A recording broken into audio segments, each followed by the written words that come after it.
but there's no electricity here. And I was connected earlier, and it just went off. Also, there's internet connection, so I hope I'm able to do this today, and by then the lights come on. Yes. I do have a presentation. I hope Which so. I I hope so. definitely. Say, Yeah. yeah, yeah. That's what I'm wondering. That's what I'm wondering.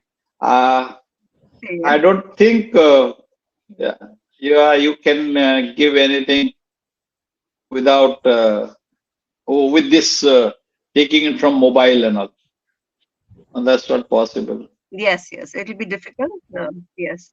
Or else, if there is, Captain Jitendra Panda here, so if I can share the presentation and they play it, I don't but I don't know see how it will him go to here. him. All right. Good evening, all. This is Jitendra here. Good evening, sir. Good evening, Jitin. Good evening, sir. So we're just Yes, trying hi, good to evening. get the connection in order.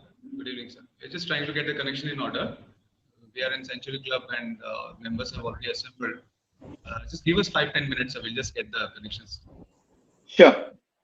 Yes. And somehow, Jitendra, if I can just share the presentation with you, so you can play it, because I don't know, I won't be able to play it on the phone. Password?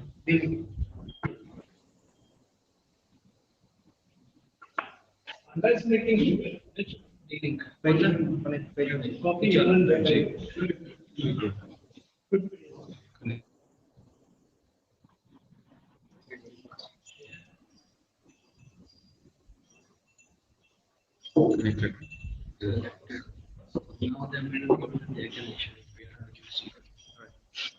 Okay. So we are hooked online with the broadband. Good evening, good evening, everyone.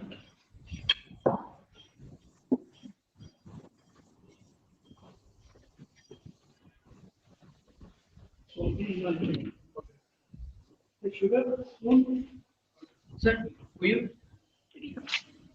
What you need help?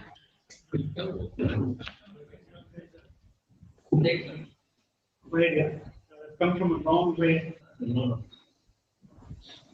Hey, come. Yes, sorry, coffee. Coffee for you, Nick. Yes.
Thank you.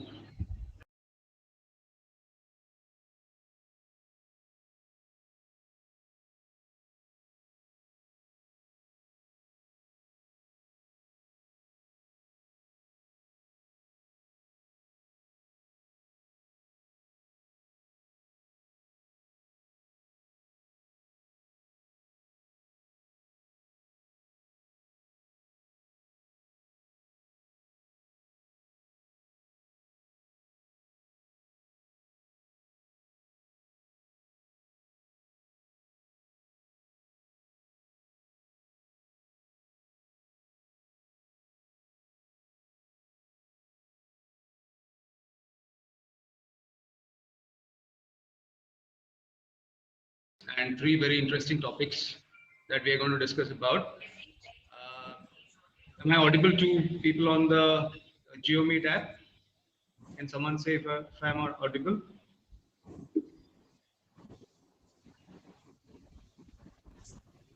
Yeah, you are audible, Jitendra.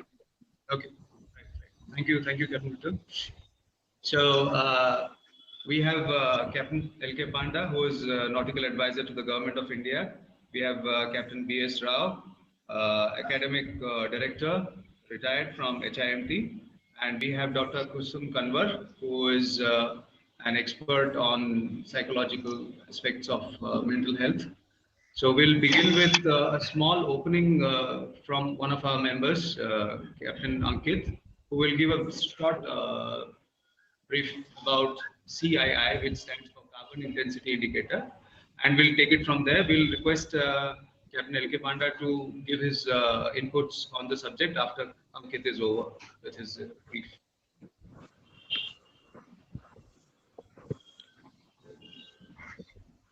Good evening, sirs.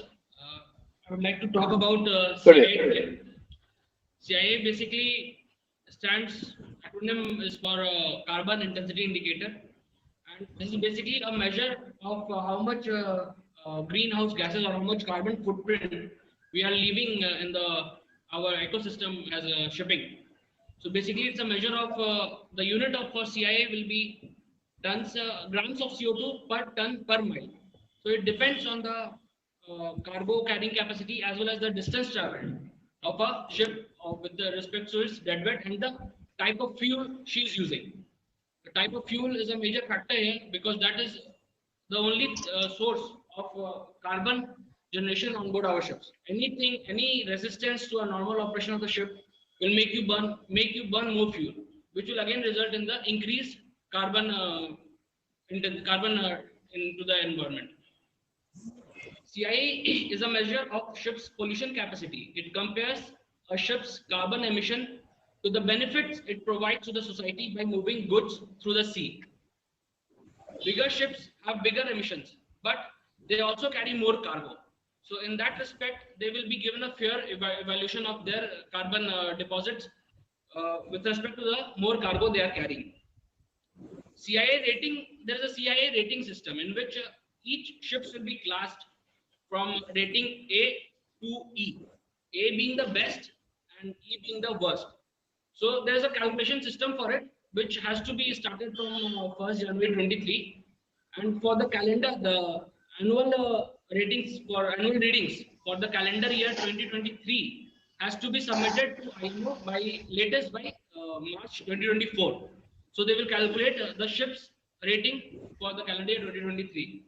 The ratings are A to E, A being the best one, which is major superior, B is minor superior, C is moderate, D is minor inferior, and E is minor. E is inferior, sorry, E is inferior.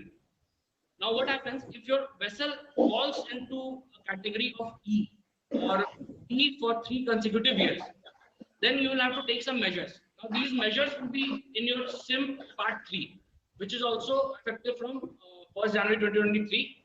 And these measures have to be approved by your flag or RO on behalf of the flag. So as per that, again, we have to take some measures. If your vessel is in category D for 3 years or E even for a single year. Now, the thing is asked, how do we improve this? So there are many points like propeller polishing, hull cleaning, speed reduction. Speed reduction is propeller polishing and hull cleaning are basically removing resistance from water. So the lesser the resistance, the lesser fuel will be consumed for the same distance traveled with the same cargo. Now, speed reduction. There is a fact that 10% of a ship, 10% of a ship's life is spent waiting for berthing at anchorages.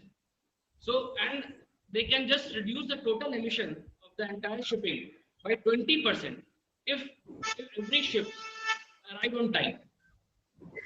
That will result in slow steaming also. Slow steaming again will result in less fuel consumption.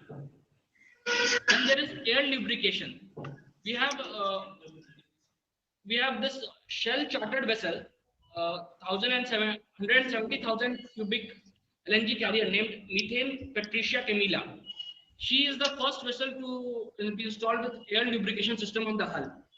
And after installing that, the engineers of the Silver Stream, the company which has installed that, and Shell's engineers, they have found that there is a reduction in their emission by 6.6%, and that results in less carbon and lesser cost for the company and the operation cost.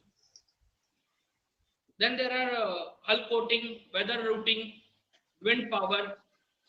There is one ore carrier, 100,000 ton deadwood vessel, MV Shofu Maru. That is the first vessel to be fitted with hard sails. That is the first vessel to be fitted with hard sail, and it is a fixed route vessel traveling between Japan Australia voyage and Japan North America West Coast voyage.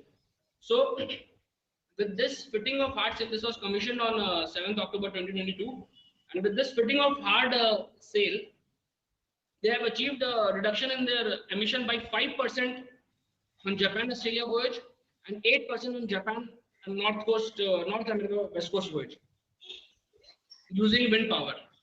Then there are other methods like solar panels, high efficiency lighting. Even many companies have now switched to LED lightings on board. Rather than the normal conventional lights, they have switched to LED lightings on board, which is again a energy saver. There is a new design for rudder, optimized rudder design, that is called a gate rudder. So basically, there are two panels of rudder on both sides of the propeller. Not the conventional rudder how we have on one just after the propeller. It will be two panels of rudder on the both sides of the propeller. And this again gives you, it has benefits. Its first benefit and the most important one is it reduces fuel consumption by 5%, and it gives better stopping distance, better crash stop distance, and better maneuverability. And also this CII is being now taken up commercially. These have become a part of BIMCO standard time charter clause. The charter subclause C in the time charter clause and F in the time charter clause has given the obligation of both charterers and owners for the CIA to be maintained. For the charter, it is they in the charter party, the owner and the charterer will decide on a CIA that will be called agreed CIA. Now, when charter redelivers the vessel to the owners, the CIA of the vessel shall not be less than the agreed CIA. When the charter starts, the charter and owner will decide on the CIA that will be called the agreed CIA, and the charter redelivers it. It should not be less than vessel's present CIA shall not be less than the agreed CIA. For the owners, it is similarly to maintain the vessel in an energy efficient condition with all the services which they can provide, hull polishing, propeller cleaning, everything.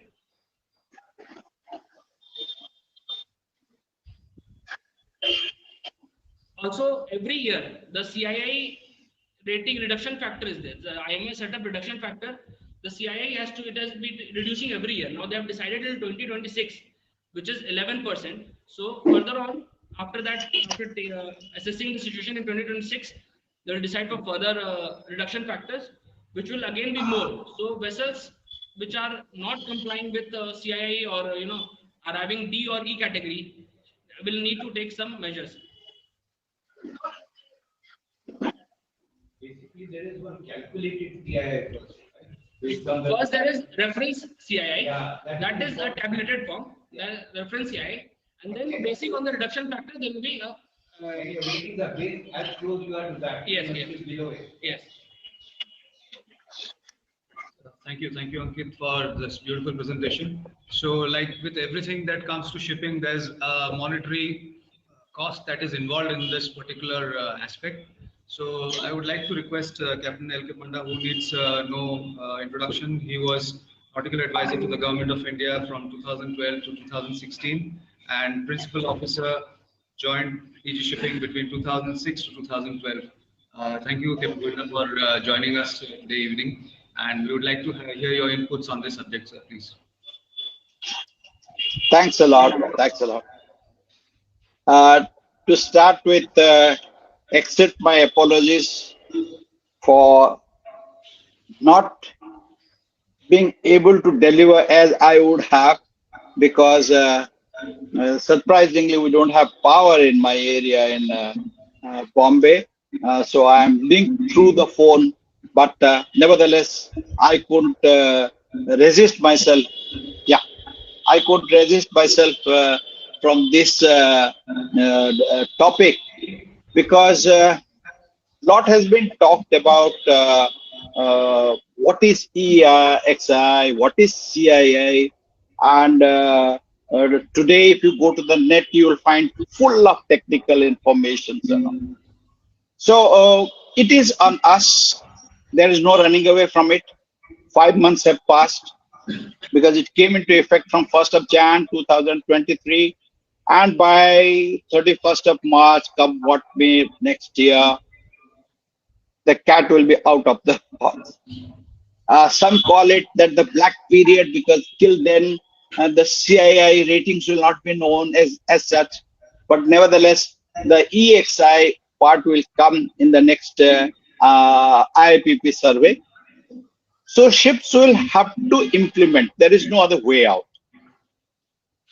Now, when they implement it, what will be the impact on the maritime industry? When I say maritime industry, that means I'm talking about what is going to happen to the trade, what is going to happen with respect to the seafarers, with respect to the freight rate, with respect to charters. Yes, very appropriately said, BIMCO has already initiated to have a clause uh, uh, so that the ship owner is given some time. Like in the good old days, we used to have few days in the time charter for repair of the vessel.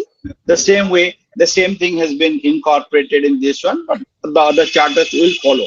And I'm very sure the same process will be also there in the voyage charter as well. It is not surprising. Many classes are, or they agree to one aspect, that minimum 70% ships will not be meeting the requirement of EXI. And sadly, 50% of the ships will be just between C and D, scraping through. Because the average age of the bulk tankers is roughly about 12 years. The containers are 14 years. Gas carriers are even higher. So under those circumstances, if they fall into that category A, B, C, D, and they fall into that C and D, it will be catastrophic. As it is, the world is passing through a stage, or is about to pass through a stage of recession, where as per the UNCTAD report, now the cargo will be waiting for the ship instead of the ship waiting for the cargo. Normally what happens is that the shipping growth is proportional to the GDP. Here, when the GDP of the world is going to be less than 2%, I don't think. So what we are talking about is that the new tonnage addition will not be more than 2%. Now coming to various ways of improving a rating, because unless otherwise you improve your rating in the CII, which is your carbon index as such, it will be difficult to find charter. It will be difficult to find finances. It will be difficult to find anyone putting in money in with you. And there will be additional burden. So the ship will adopt the easiest mean, that is slow steaming. And when you do slow steaming, that means what you are doing is actually you are reducing your employability. So when a ship reduces her employability, obviously the ship loses her value. So it is a very catch-22 situation. Bigger ships, if you see the curve that is there, that EDI curve, it is like a Boyle's law. curve. So as you increase the tonnage, the EXI and the CII room is very less to play around with. So does it mean that we will see smaller ships moving at slow speed? Then what are we expecting? Maersk in one of the reports says, because the container average age of the container ship is about, they are estimating 10 to 15% addition of tonnage. Similarly, Hapag-Lloyd says 5 to 10%. And one of the major bulk carrier company owning almost 60 ships, they are waiting because they are not very sure which fuel to use. Because neither the direction has come from IMO, nor any other industry or nor any other fuel supplier has proved it beyond doubt that that is the best fuel. So though the rule has come for implementation within an year, but there are many issues which are yet to be decided, especially the fuel. When you use the fuel, let us take you use ammonia, but we know there is toxicity. We know its corrosive nature. So what about the safety measures? All these will be developed slowly, like what had happened in ballast water management. It took almost 10 years to finalize. Though it was said in BWM that yes, ballast change will take place, but how and when and which way? It took almost 10 years. Similarly, we will see many amendments to this CII and EXI methodology. We'll see many changes. Maybe your CIMT, that is your management plan, instead of the 3 parts, may go into 4 parts. Now, when we are talking about ships, best solution is to carry less cargo or very high cargo, very high tonnage, because as it is old bulk carriers or the big bulk carriers, as it is they were slow steaming. So for them there will be hardly any impact. So are we talking about that when the EXI or the CII comes into full-fledged period of 3 years to improve its grade, the ships of middle tonnage, that means between 60 to 80,000 tons or 60 to 120,000 tons, no doubt about it. Then we will be seeing more ships carrying the same amount of cargo because of the speed coming down. So more number of ships will be required. Today, the container ships moving at 25, 26 knots is no big deal. And a 10% reduction in the speed for a 2,500 TEU vessel will bring down the energy consumption by 27%. So what we are talking about is that every container ships is definitely going to slow down. So the liner trade which is there from China to US, which was being completed, let us take for X days, definitely will come down by 10%. So that 10% will be substituted by more tonnage. This is a positive part that we may see more tonnage, so more jobs, more things like that. But then, so there will be definitely lot of vessels going to the graveyard. Maybe Alang, the brickyard in India, will have better business. But certainly the bulk carriers, the mid-sized bulk carriers, we may not survive if they are more than 10-year-old. No matter what change they make, it will process. Now coming to the human part of it, but in a voyage charter, the best thing you were to earn or the lucrative aspect was demurrage.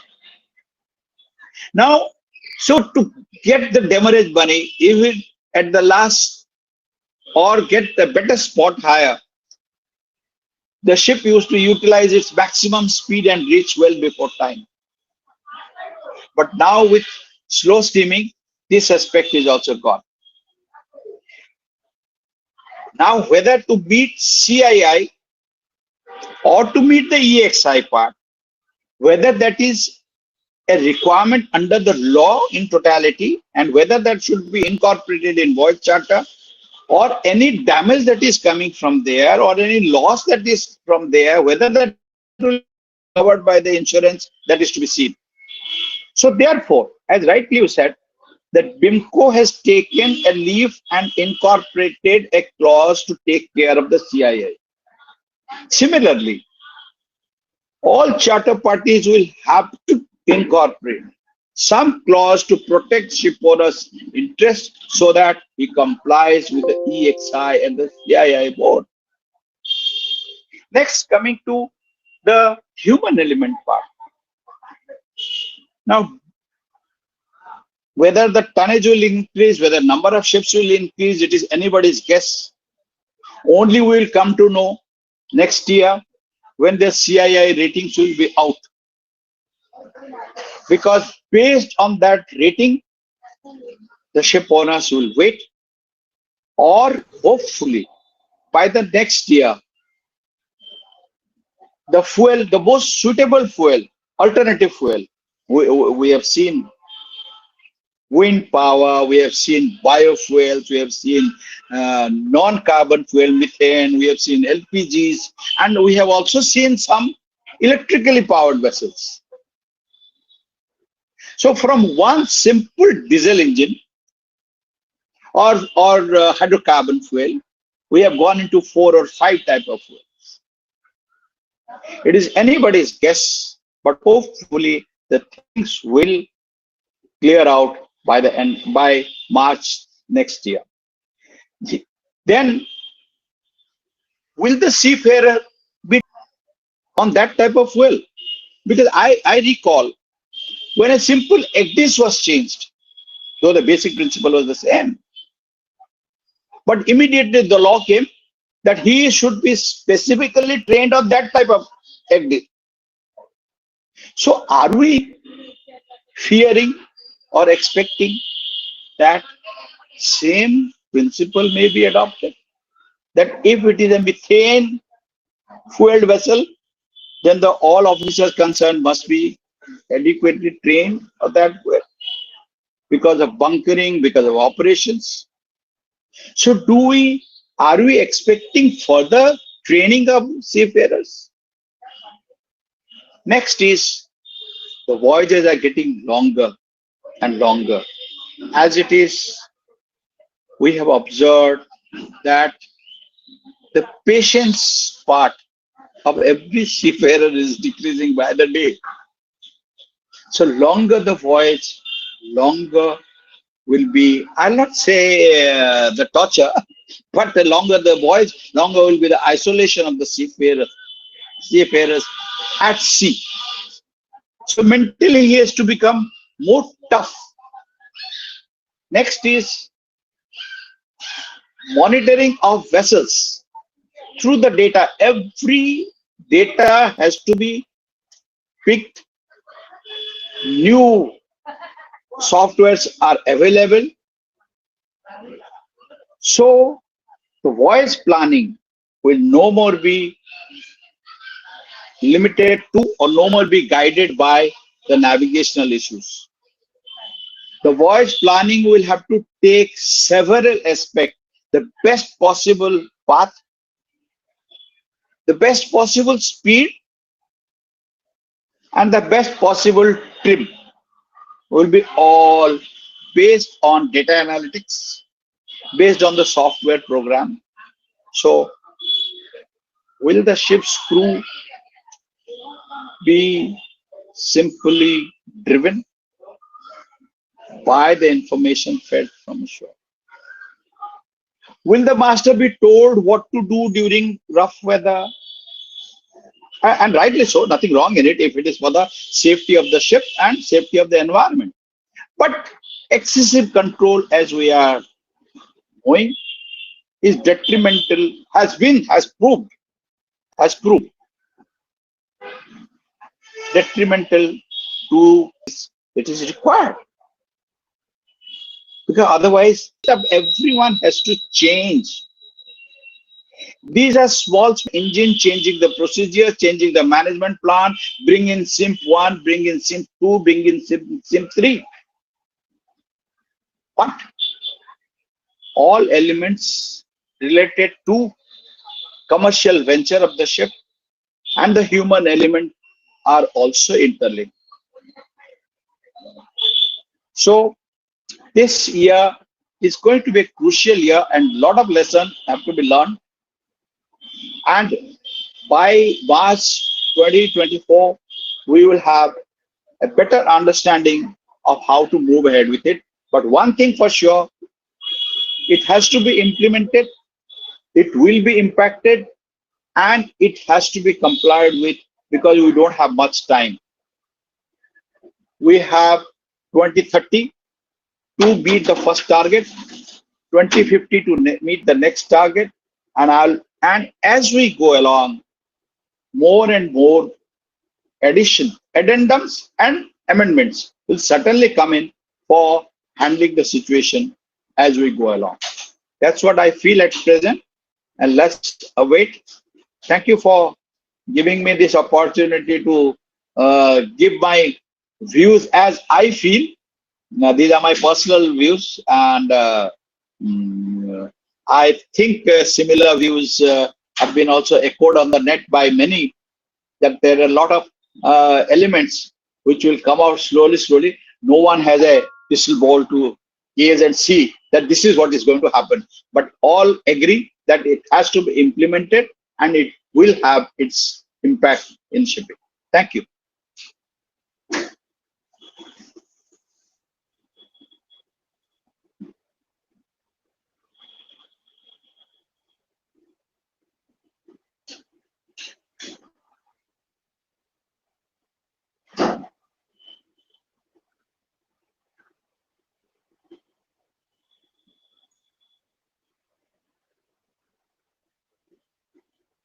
Put the mic on, please. Put the mic on. Yeah. Would anyone have questions for Captain Panda on the subject?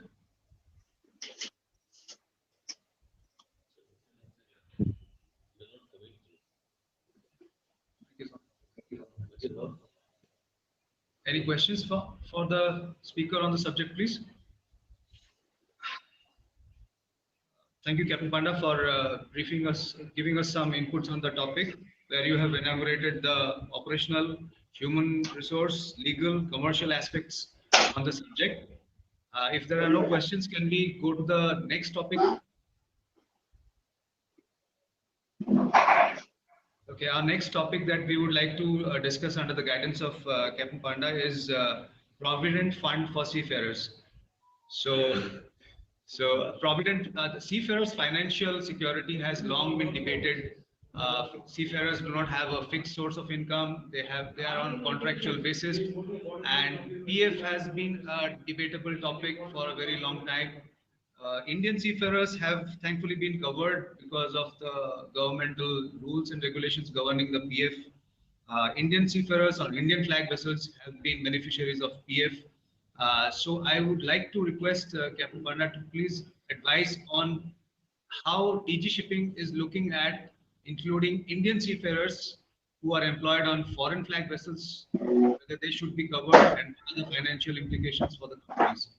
Over to you, sir. Yeah. See,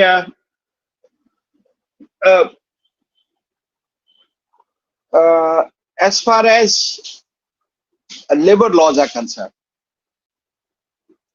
immediately after India became independent, Government of India, through an ordinance in 1950, started the Provident Fund for all workers in India. That's how the Provident Fund Act came in India. And in 1960, when there were not many seafarers working on foreign ships. 90 the Provident Fund rules were framed, and by 1966 we had the first Provident Fund Act. Now that Provident Fund Act is primarily for Indian seafarers. I understand when we talk about Indian seafarers,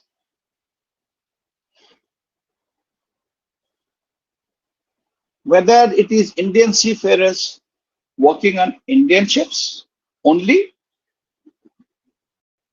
or Indian seafarers working on foreign ships. Can we talk an officer as a seafarer? So should he be any different as far as Provident Fund is concerned with respect to a seaman?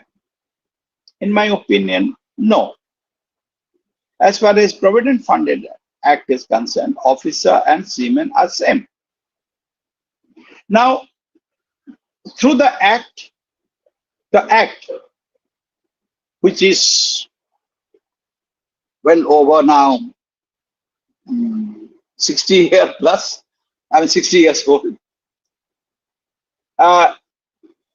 Theoretically speaking,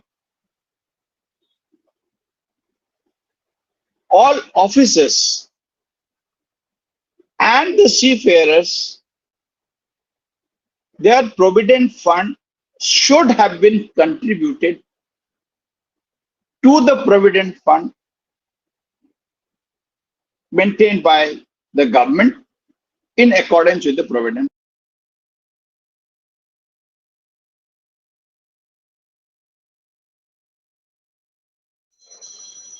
However, I understand that many shipping companies in India, Indian shipping companies, had their own Provident Fund mechanism.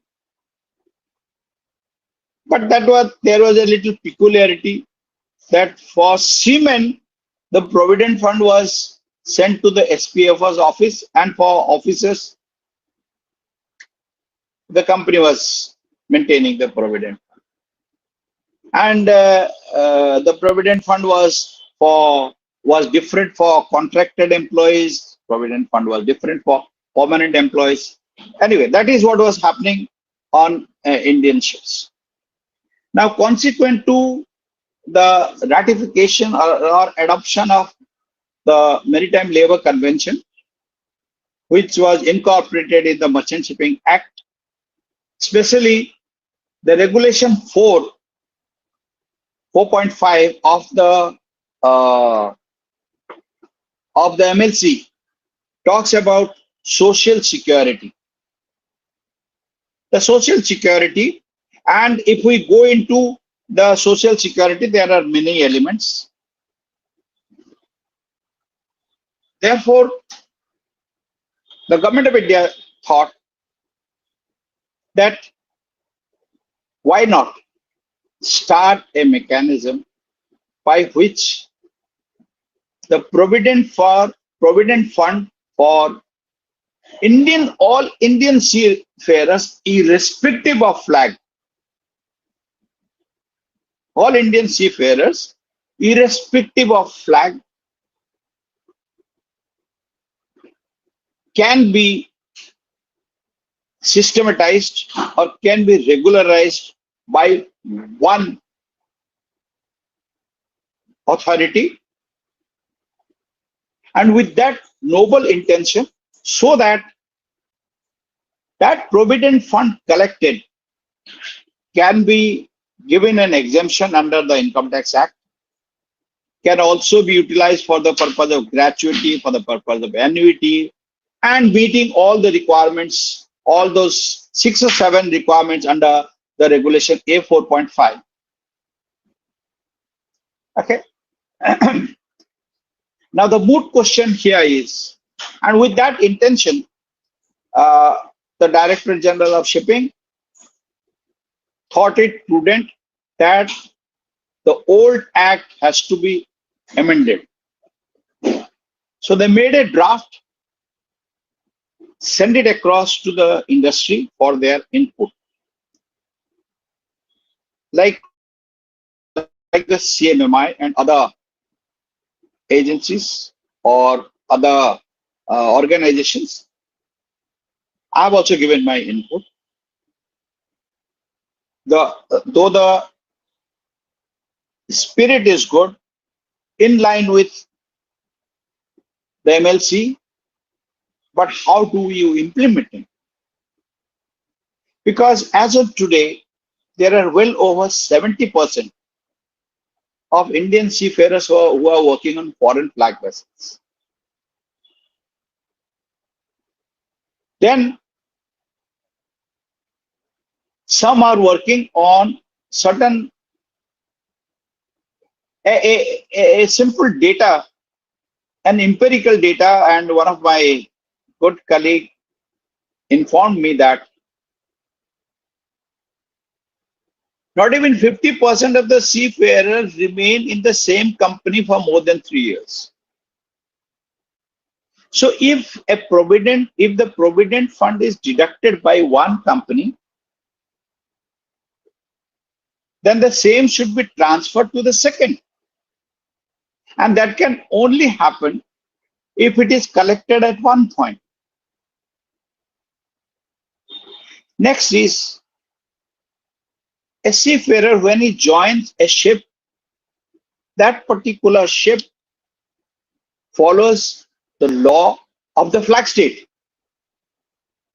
So if the flag state has a mechanism of collection of wages for the purpose of meeting the social security, then should he again give here?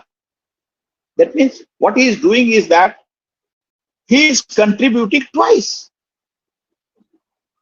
Next issue is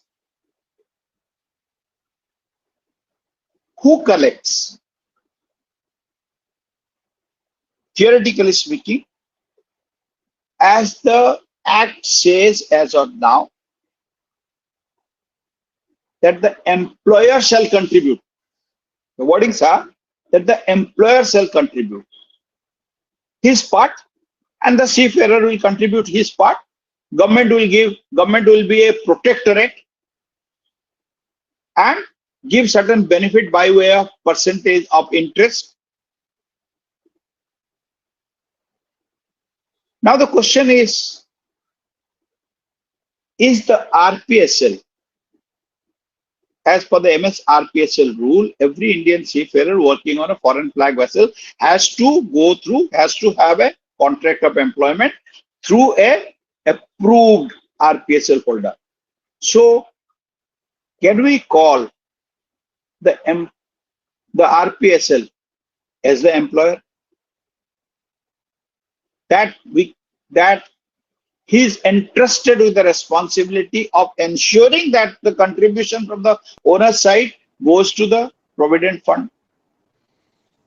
So there are a lot of issues which need to be deliberated as to who shall be responsible, how the contribution will move when the seafarer moves. Next is again, I have very recently seen on the social media. Yes, there are. I accept during when I was or during my service period in DG shipping, the government has its own limitation. So our e-governance was not up to the mark as it should have been. Of course, a citizen of India have a expectation which should be there. Why not? Unless otherwise the citizen have good expectation from the government, how the government is going to function. They must keep the government on their course. I understand, unlike the Provident Fund website, normal Provident Fund website, which is exceptionally good, you can find how much money has been deposited on your Provident Fund. what is the accrued interest, and even you can withdraw, giving necessary, meeting the necessary requirement. So obviously, if, as I was seeing the site today, I understand almost 20 crore plus provident fund accounts are being maintained by Government of India. So obviously, the seafarers have such expectations. So similarly, the SPF office should also have a better mechanism for interaction, so that the seafarer knows that his fund, which has been deducted from his salary, has been deposited. See, there are oddities here and there. I don't want to name, or I don't want to pinpoint at this stage, but it is the collective responsibility of all to give necessary input, that how to improve, because in the present act, the provisions which are there are definitely difficult to comply with. So what changes are to be made, and how to actionalize it, how to make it feasible? There are few faults by the ego, by the data, and I'm very sure if a thorough audit is taken, certain questions will be asked, that if it was collected for seamen, why it was not done so for officers, and so on and so forth, because officer is also a seaman as per the Merchant Shipping Act. So that means it is anybody working on Indian ship to start with. Well, these are certain issues which need to be addressed. But nevertheless, I praise the DG Shipping to have initiated the process. And definitely the seafarers do deserve better social security. And yes, there has been some thought process, some extreme thought process is that there are many organizations who do your future planning, like your pension, like your gratuity, etc., etc. So when the seafarers are have that option, why should they give their money to the government fund only? If the present government is thinking of privatizing this, why not privatize the provident fund aspect also? Well, that is an extreme thought, but it is for the industry to give necessary feedback instead of seeing the initiative of the DG Shipping with a different light. Things will evolve, and I'm sure we can see better days with respect to compliance with MLC, with respect to the social security of the seafarers in general. That's all I have to say at this stage. Thank you so much, sir. So we have a question from Captain Vinod. He is asking, can the NPS be used for shipping companies to manage PF for all seafarers? Under the act, no. Any specific Under the act,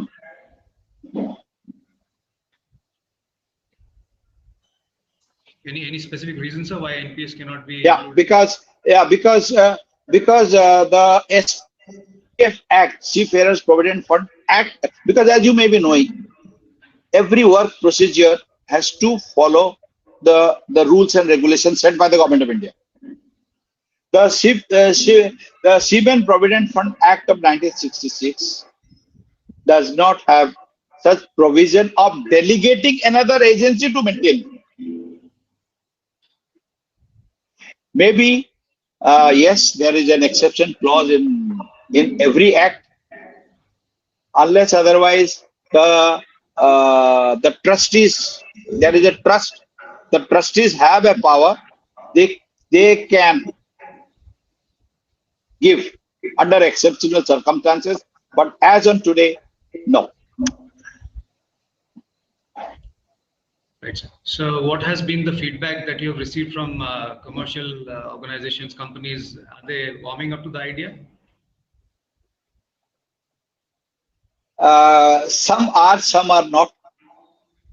The good, the general idea has been very receptive. No, it has been receptive. I'm not being, just they have been very receptive. But what they are of the opinion that why make us the responsible, the RBSF? Primarily speaking, they are the representative of the owners. So while the big companies who are the owners rep as such, they have no problem, but the smaller RPSL who have links with 3-4 owners, they supply part crew, they definitely are reluctant to take the burden of ensuring that the GPF has been contributed. And I tend to agree with it. I tend to agree. Any other questions for the speaker from online and people on YouTube? Thank you so much, sir. Thank you for bringing up these two topics. This was Captain Panda's idea so that we discuss and get this information out for all seafarers, because as I was talking with Captain Ankit here, he was telling he's with Great Eastern and not many seafarers on board his vessel were even aware of this particular scheme, even though they are in an Indian company, Indian seafarers. But also, I think since past 2 years, I would say the system has been very nice that we can just log in, upload our documents, and for crew, I'm talking about for crew whose accounts are being maintained with SPFO. So they can just put in, log in, upload some documents. They will get a user ID, they'll get a password, and they can see their statements online. This I think has come back in 2-3 years, and now many more crew, younger crews, they are into this and they are checking their PF. Once they get to know, we inform them on board about this as part of our MLC campaign. But as soon as they get to know, they get their login ID, passwords, and they can check it online. That is one very good system which SPF has developed in recent years. So thank you so much, sir. Thank you for both the topics. Thank you for the presentation. We'll move on to the next speaker. Our next speaker is present here with us at Century Club, Captain B.S. Rao. He has had a sea career spanning 37 years. He started with Scindia Steamship Navigation, and his last career at sea was with Harbour Ship Management until the year 2000. He was Director Academics with HIMT Chennai, and he's a strong driving force for everything good that is happening with our chapter here in Bangalore. I would request Captain Rao to speak on the subject, which is training of seafarers, which is a very touchy subject.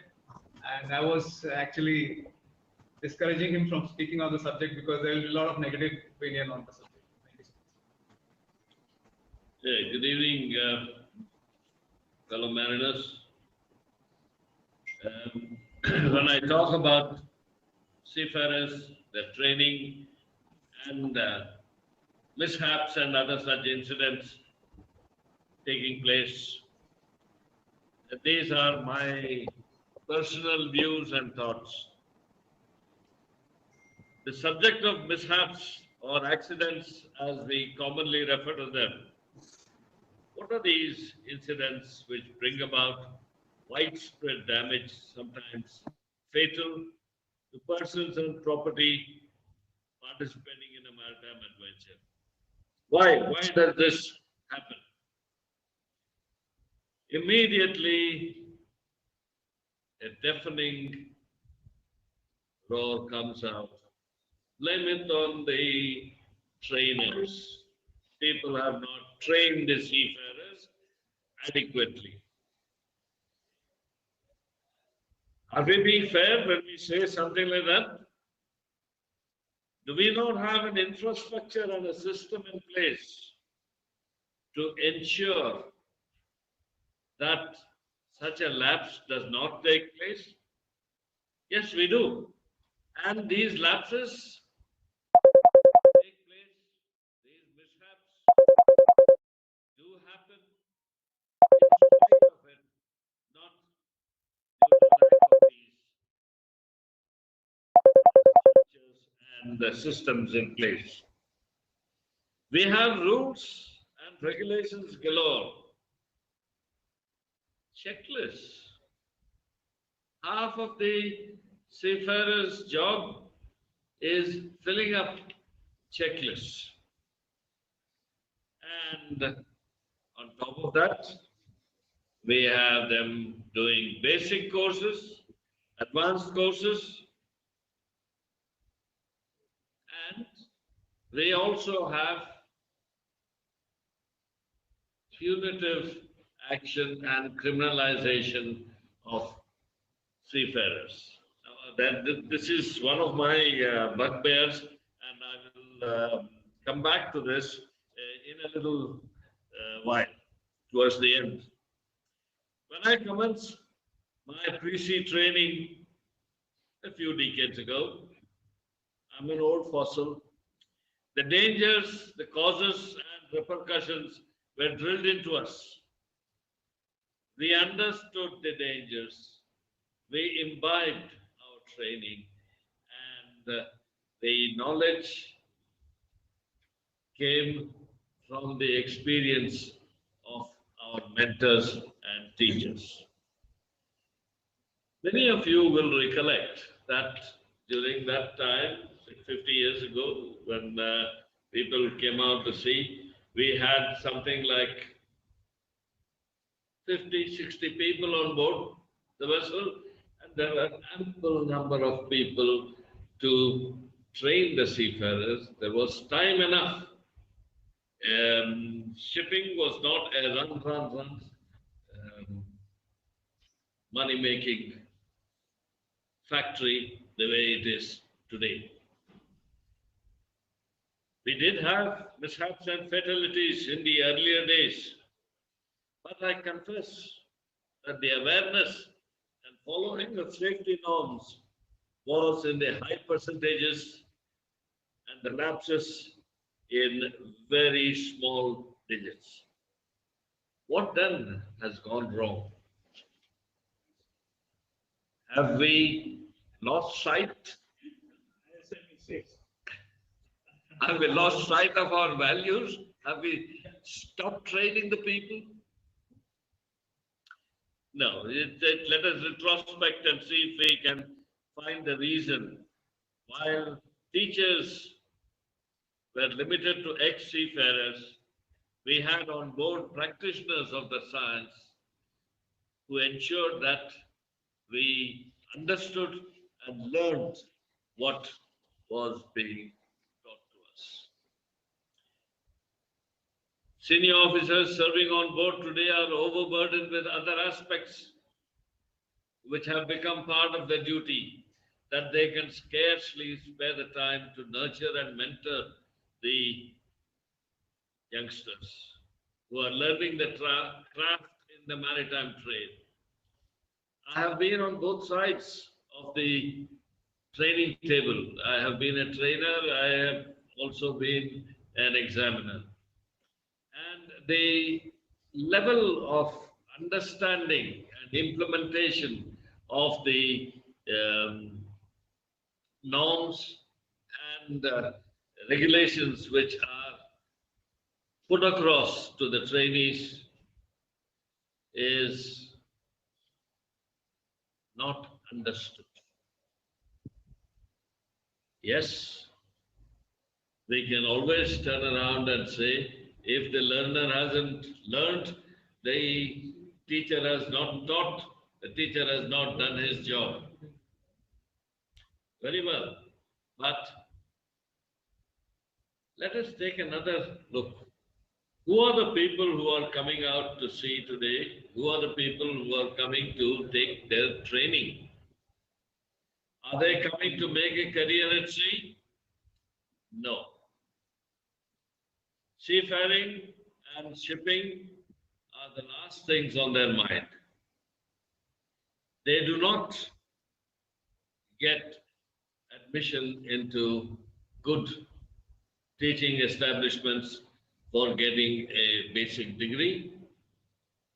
They have got a ready-made venue where they can get a basic bachelor's degree in nautical science, a BSc, and which gives them the opportunity to go in for higher academic pursuits. Shipping is not on their agenda, even at the bottom of the ladder. The principal cause for the decline in standards of enforcing safety has been cost cutting. While we do accept that shipping is a business which must generate a profit in order to survive, but at what cost? I'm sure all of you will agree with me when I say that the management and the conduct of shipping activities in the shipping companies has passed from the seafaring professionals into the hands of number crunchers. I'm treading on people's toes here, but I have to say that. Progress has to be made. Technology has to develop. And so we have many aspects of technology that has come in. Today, I consider that I am not ready or knowledgeable enough to run the ships of the present day, because most of the things are run by equipment, machinery, and I have not been trained on these machines. So where do we find the via media? Technology, instinct. Do we use the knowledge that is taught to us? Do we learn the regulations and the subject matter which is given to us in academics? If not, why do we teach them? If yes, then where are we going wrong? Why do we still have all these incidents taking place? On top of that, there is another bugbear, the quality of the people who are coming in. I'm not going to go very deep into this. As I said in the beginning, I will come back to technology and improvement in the final section. We are now talking about autonomous ships. Yes, it is coming. Probably I will see it in my lifetime itself. However, while the progress is desirable, what are we trying to achieve with this so-called removing the human element?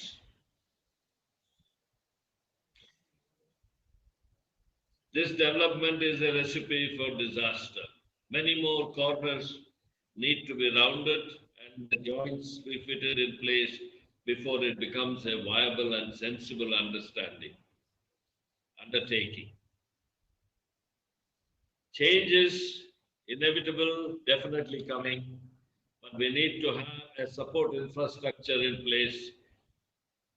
As the industry exists today, my opinion is we have a long road to travel, but autonomous ships are coming. Legislation, operating parameters, and regulations need to be formulated first and to ensure that the solution is not more expensive than the problem.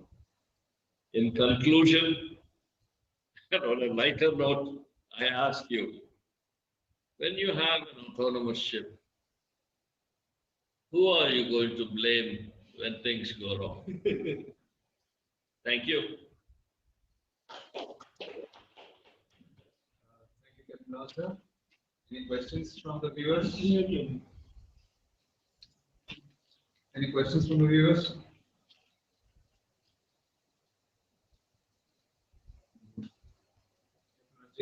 I have people think the same.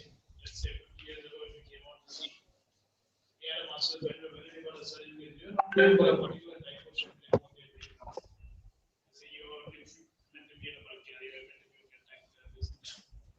And accidents are not reduced because you're paying on one type of ship. So what was the reason behind it? We never had any coaching classes, we never had any pre-sea training. We had a senior carrier who gave us a kick, we had a bottom, and to get your job done. Exactly the point I'm trying to That was a mention. better way of training than going to the institutes and doing that. Right. That is on the job training. There are masters who learned the tanker craft when they went and took over a tanker as a master, never having seen the backside of the tanker before that.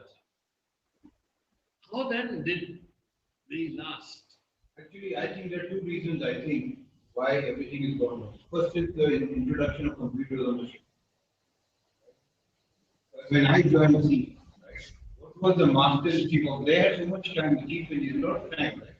Because they were not busy with the petty paper because of computer messages coming in all the time, right? They were busy training us. We actually learned hands-on from them because they had the time. Hey, we learned. They didn't obviously come down and say, sit here and play home. So watch what I'm doing. And belonging to every bloody one learn, you played all And they had the free time, even mentally, if you needed some help. Now you go to master, you got no time to busy with the in the computer. Right? Before it was did the one ETL message every day, nothing more than radio saying. Because communication may have spoiled the trade, yes. Because earlier send a message to 3 days to reach India, and then read it back after 3 days, you only prepare for So just a little while ago, we talked about micromanagement, excessive management, micromanagement. This is exactly what it is. So we've got a question from Captain Panda. So please go ahead, sir. Question to Captain Rao. Captain L.K. Panda, sir. Yeah. Well, this I'm giving my personal view as being associated with the administration, being an examiner for well over 25 years, and being a teacher myself at LBS College and Iran and things like that. Well, this has been, unfortunately and regrettably, this has been the tendency of every generation to castigate or to criticize the past generation. Things have changed. The whole mentality has changed. The ship operation has changed. Gone are the days when we used to have 50, 60 people on board the ship. Today, if you have 15 odd people on board the ship, it's a delight. And out of that 15 people, even some speak and understand English if they want to understand. So that kind of, and beside that, you have plethora of paperwork. You're reduced to a paper tiger, in other words. So it is a bit unfair, I feel, in my personal opinion. It's a bit unfair to compare the product of today with the product of yesterday.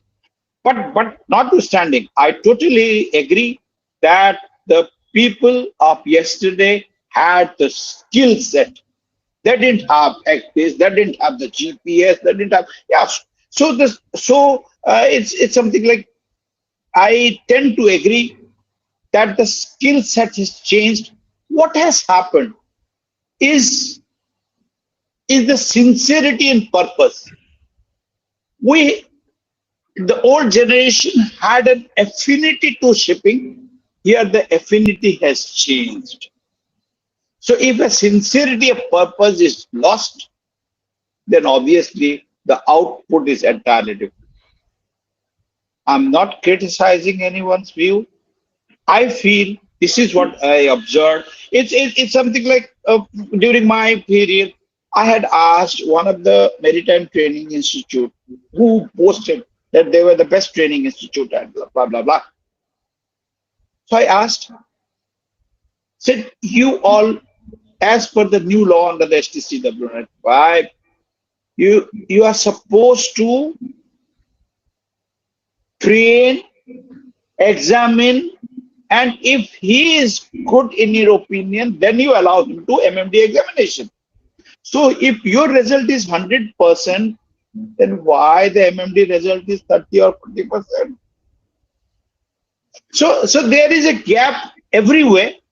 There's a gap in on the training on board. There's a gap on the listing. As long as we accept, we appreciate, and we show our sincerity in improvement, I think the job is done. Every old seafarer must be seeing the change in his son's attitude, and seafarers, the young seafarers, are no different. They are here with a different purpose, and the old gen was there for a different purpose. That's all I can say at this stage. Thank you. So one question for you, sir. What would be the one singular aspect which you would say is wrong with our training? And secondly, would you say the government training institutes were better than the private ones, or vice versa?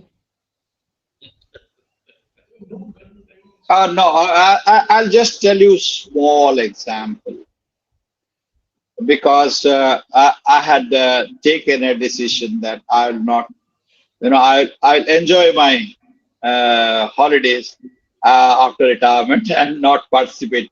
But went to one of the training institute just for few subjects at the request of a good friend of mine. So when I was discussing in the ASM class, I was giving the background of the law, how it came and why it came and all that. So without introducing myself who I was, because I didn't want to scare the boy as such, what their intention was, कि sir, you tell us that much, बस हमको 50% लाना है to pass. See, so the whole thought process is different. The whole thought process is very objective based. I have to get 50%. That's all. If somebody gets 51, let that 1 mark go to some needy fellow.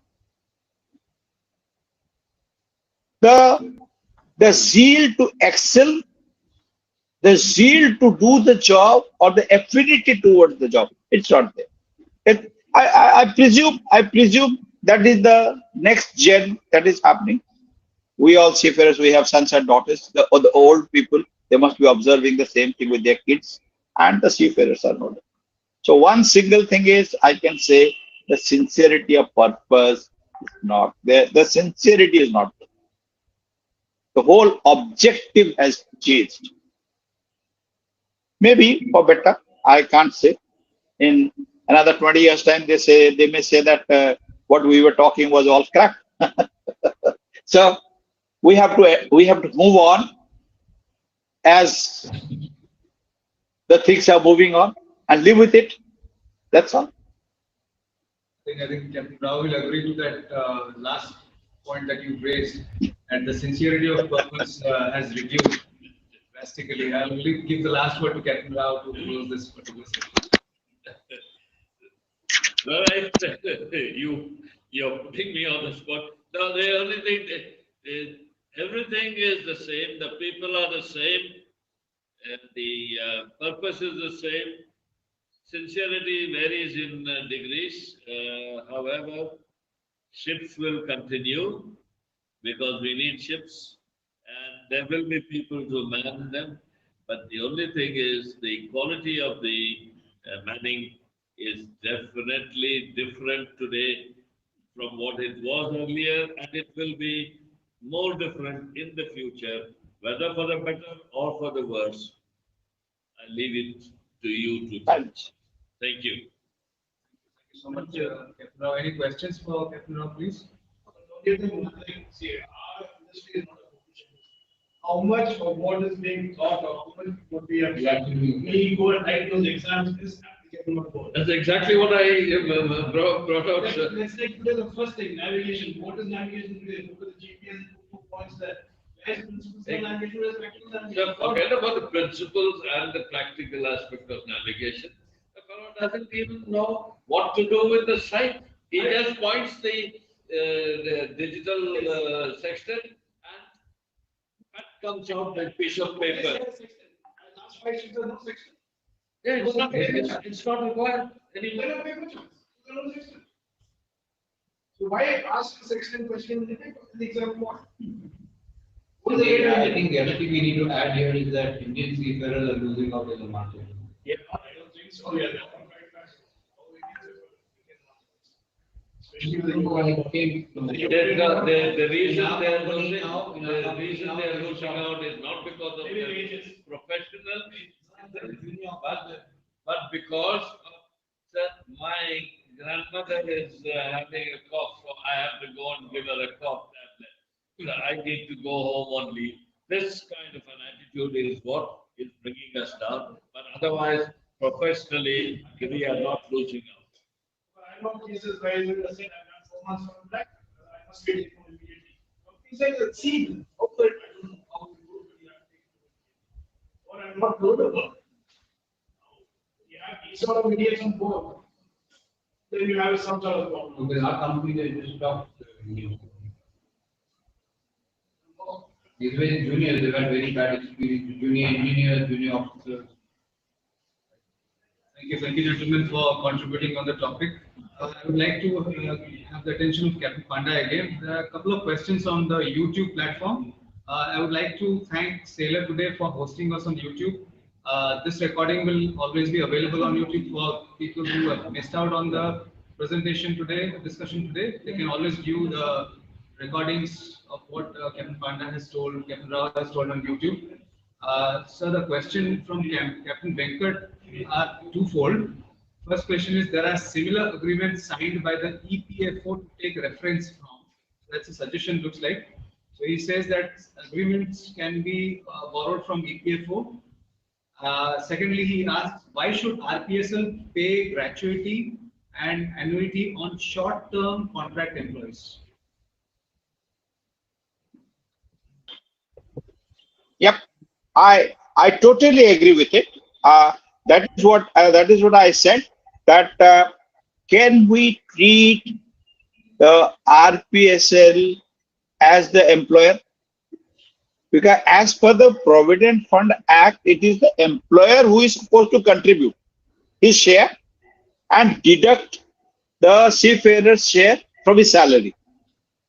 So here, RPSL, though theoretically speaking, he is responsible. So why should he be responsible? That contribution or the owner's contribution, that is what has been proposed by DG Shipping.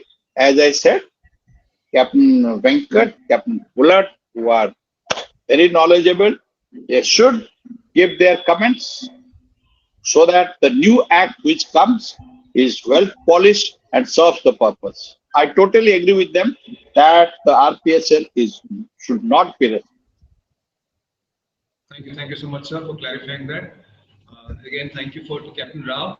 Our third and the most interesting, much awaited topic of the day is being presented by Dr. Kusum Kanwar. She is not someone who is not closely associated with shipping. She is our husband is master.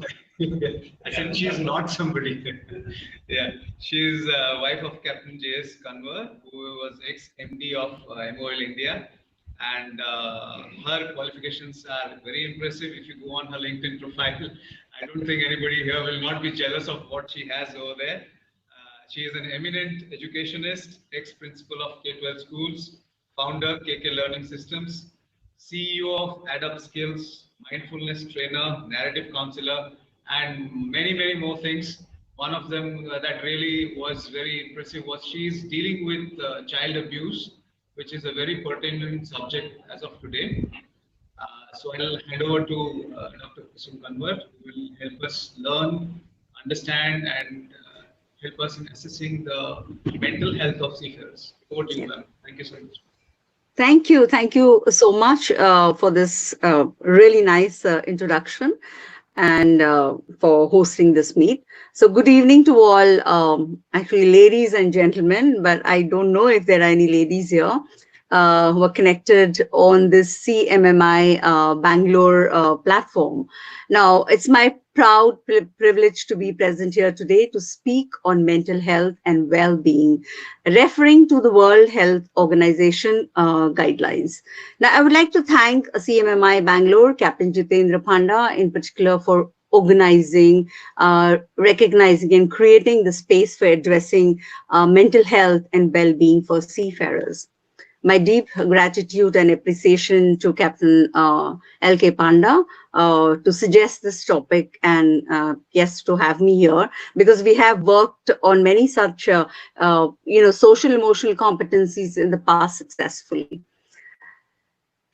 Mental health is a global issue because it affects everyone in one way or another. Now, this includes people who are experiencing mental health conditions and those who care about them as well. Mental health issues can affect anyone at any stage of life and can cause significant distress, dysfunction, and even death. Now, this persistently high stress level has mental experts suggesting we are now in the midst of a stress epidemic, and seafarers are definitely not immune to mental well-being. Interest in the mental health of seafarers has been gathering or gaining pace in the marine sector as it has in the world at large. Now, 1 in 5 people in advanced nations of working age suffer from mental condition each year. So about a quarter of these suffer from schizophrenia. It could be bipolar disorders or other severe conditions, while some experience less debilitating ones such as mild anxiety and depression as well. Now, in spite of the risk of mental illness or ill health among seafarers, particularly those affected by violent piracy incidents in the recent years, no traditional maritime law specifically addresses mental health care. Court decisions, however, have made it clear that a seafarer's right to free medical care includes mental health care.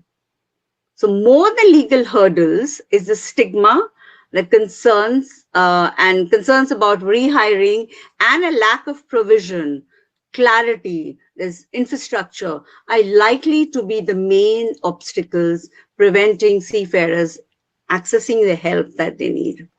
Now, the 2022 UK report is a significant step in the right direction for greater awareness and is a welcome start. Nevertheless, we must keep talking. We must keep bringing up this topic. Seafaring is a rewarding and important career choice. And who else but I can vouch for something like this. And it's an important career choice for the 1.6 million workforce globally. But for many years, this plight of a seafarer has been kept in the dark as being a profession that is out of sight and out of mind, especially to the general public. Right? So it is definitely a time for all of us to ask, give a voice. And I'm hopeful everyone recognizes the need to address mental well-being for seafarers at the earliest and soon training to action this issue will be worked on by many companies as we are working, as Captain Panda said, that time has come and there has to be training, as Captain B.S. Rao has also mentioned that, training is what is lacking here. So thank you for this. And, I would like to share my presentation with all of you all. So, yeah, can you see that? Is it visible? No, it's not yet visible, man. Not yet visible. Okay. So I'm going to share my screen. And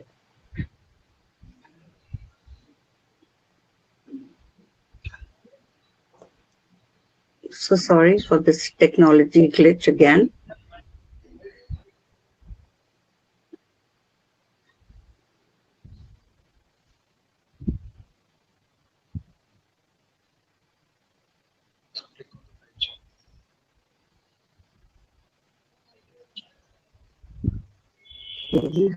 Sharing.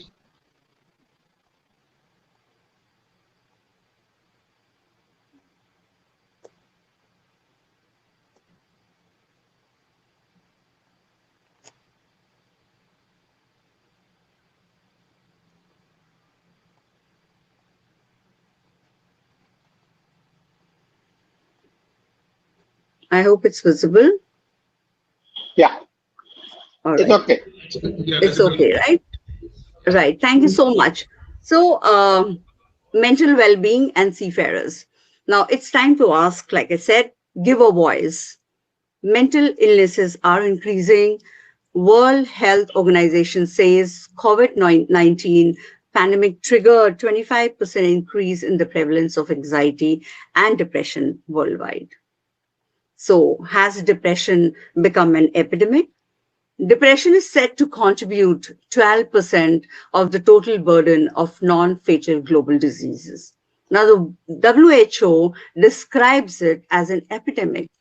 Within 2 decades, it will be second only to the cardiovascular diseases in terms of global disease burden.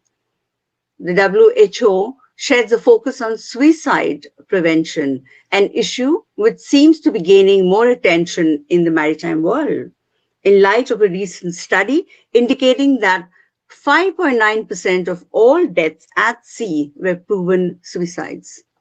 Now, research also says that 50% of the world's population suffering from different forms of mental illnesses by 20% will go up to, from 50%, it will go up to 70% by 2050. Now, seafaring is one of the occupations which you all know better than I do, in which workers are most at risk.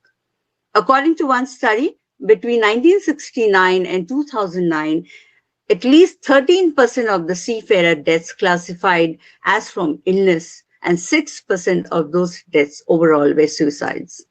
High rates of suicide have two main factors in common: easy access to the means of committing suicide, such as drowning, and social isolation. One suicide will always be one too many. This is reference, from the Human Rights at Sea. Now, the stigma that surrounds suicide often means that families may want to be protected socially as well as financially due to contract clauses that may have an impact when their loved one dies. Even when that impacts our social, emotional and psychological well-being. Mental health influences our cognition, our perception, our behavior, and that's where the challenge is. So what is mental health and well-being of seafarers? Seafarers' mental health and well-being focuses on the positive things seafarers can do to help themselves and their fellow crew members deal better with the challenges of life on board. It is how she or he handles stress, interpersonal relationships, or decision-making in the professional space. Now, it also means that seafarer has developed these skills for the workplace and is using them in the correct space at the correct time. skills like critical thinking, decision making, problem solving, time management, active listening, and yes, importantly, effective communication. But we need training in all these skills for them. And are the trainings adequate? Now, watch out for these first signs of poor mental health on board to increase or at least maintain productivity on board. So when there's increased happiness and well-being, this mental clarity and creative ideas are flowing, meaning and satisfaction of the jobs on board is there, and a seafarer's performance and mental health on board is maintained. We can introduce reflection worksheets, self-assessment tools, mindfulness tools, and techniques that help the seafarer immensely. I will showcase a slide on this in the latter part of the presentation too. Now, poor mental health conditions come in many shapes. Yes. Sorry to interrupt, ma'am. The slides are not changing. We are still on the first slide. Oh, is it? For me, it is. I'll go again. Are they changing now? No, negative, ma'am. We're still on the first one, ASK. It says, it doesn't say anything here.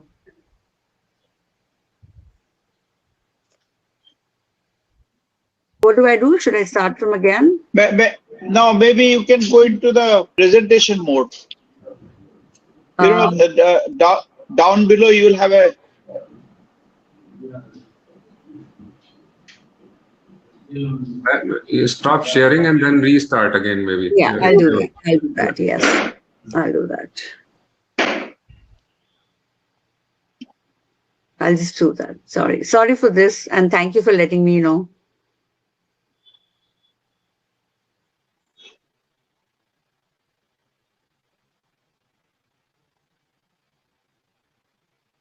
So there is no presentation mode, Captain Panda here.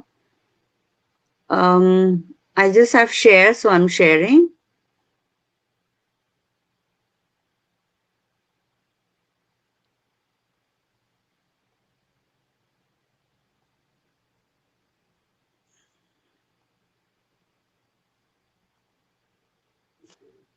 Is it moving? Yeah, it's still on the first screen, ma'am. First screen. Oh. So how come that is happening? Because I've done. Where do I go? Sorry, please tell me. Go on the extreme right, where you have the cursor. Yeah, I have the cursor here, extreme right. No, yeah, I mean, come slightly left, just before the cursor. The one you see that rectangular thing, you click on there.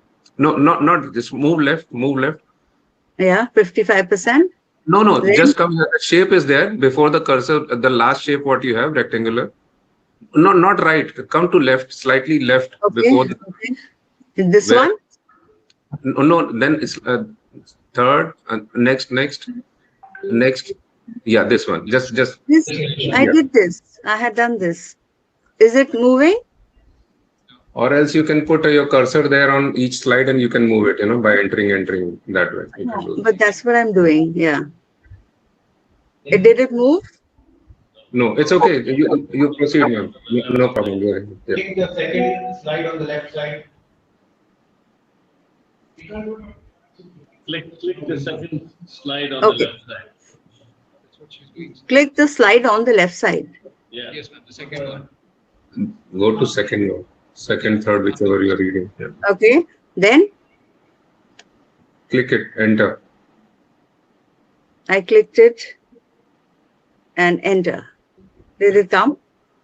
No. It's okay. It's okay. You proceed. Okay. Yeah, but you know what? I think there's a lot in the slide that you all must see. If you could share it on WhatsApp, I could present it from here and you could read it out. Yeah, they can maybe. Yes. So that will take some time. Can I mail it to you? Yes, you can. Listen.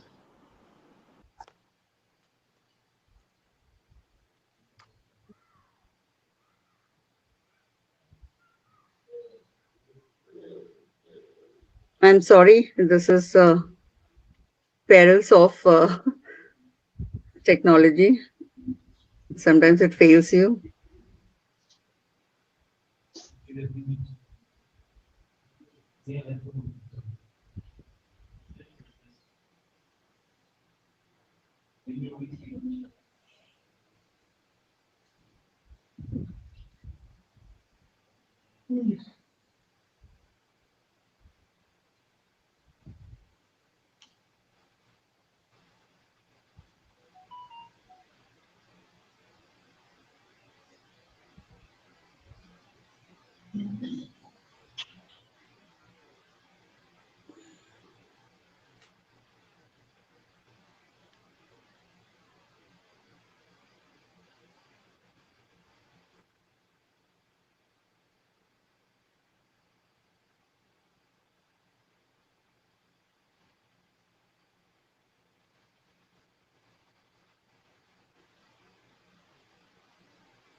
Your email ID, Captain Jitendra Panda. I have WhatsApp the email address to you, ma'am. I've sent the email address. Okay, okay. WhatsApp.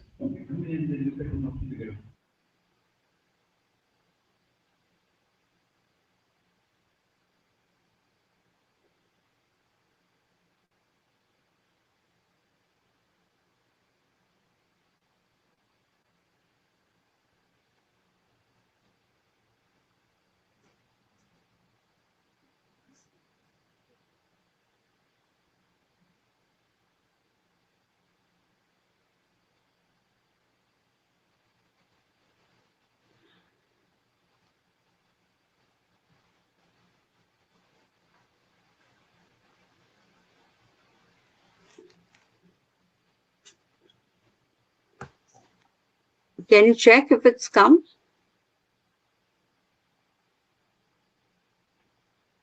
Yeah, I have received it. I'm just downloading. Okay, thank you. Thank you so much. Yeah. So I'm going to switch it off from here.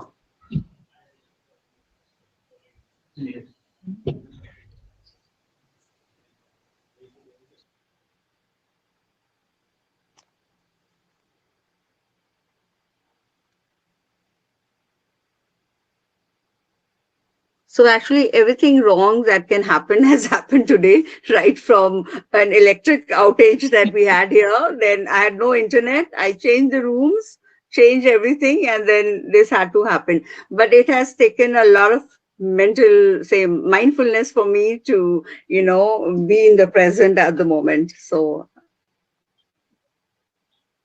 we can start with slide 4, I think.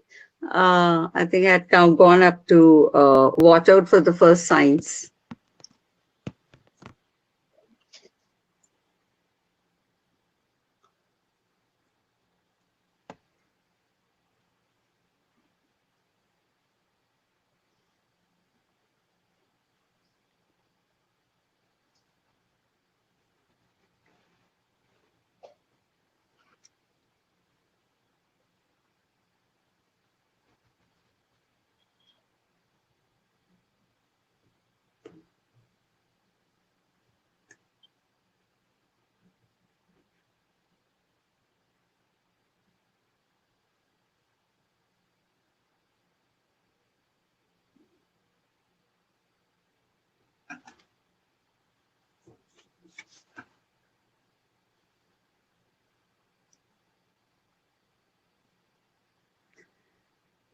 Could this be because, yeah, but I have downloaded the app. Yeah. But I downloaded that on my cell, on the mobile. Not here.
Should I just continue as you figure that out? Yeah, I think you can continue. Yes, yes, I think I can do that. Yeah. So this actually had a slide on, the basic things that happens, the first signs, on board that you can see. And this is according to Dr. Ali Sawal.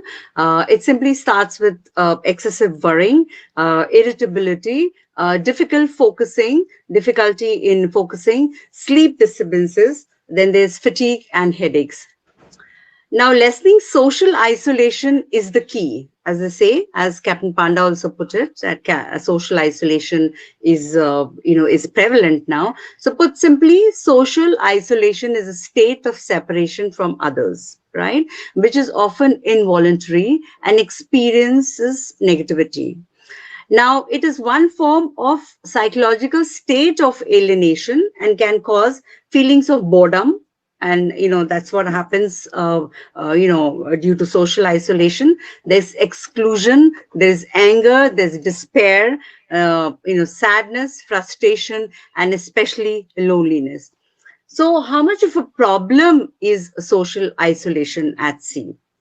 So social isolation is hence not in itself a diagnosis, but it is, it's a reality. It's a reality, and we need to know the reasons of this, because the crew numbers may have fallen, as Captain B.S. Rao mentioned about it. With having 50, 60 people on board, and we are just reduced to so less, longer working hours, responsibility, and paperwork, as we said. Captain Panda said that it has become paperwork has increased, and close friendships and talk of emotional and personal subjects has never been common at sea, where social life is rigidly hierarchical and senior ranks, in particular, feel the need to maintain social distancing.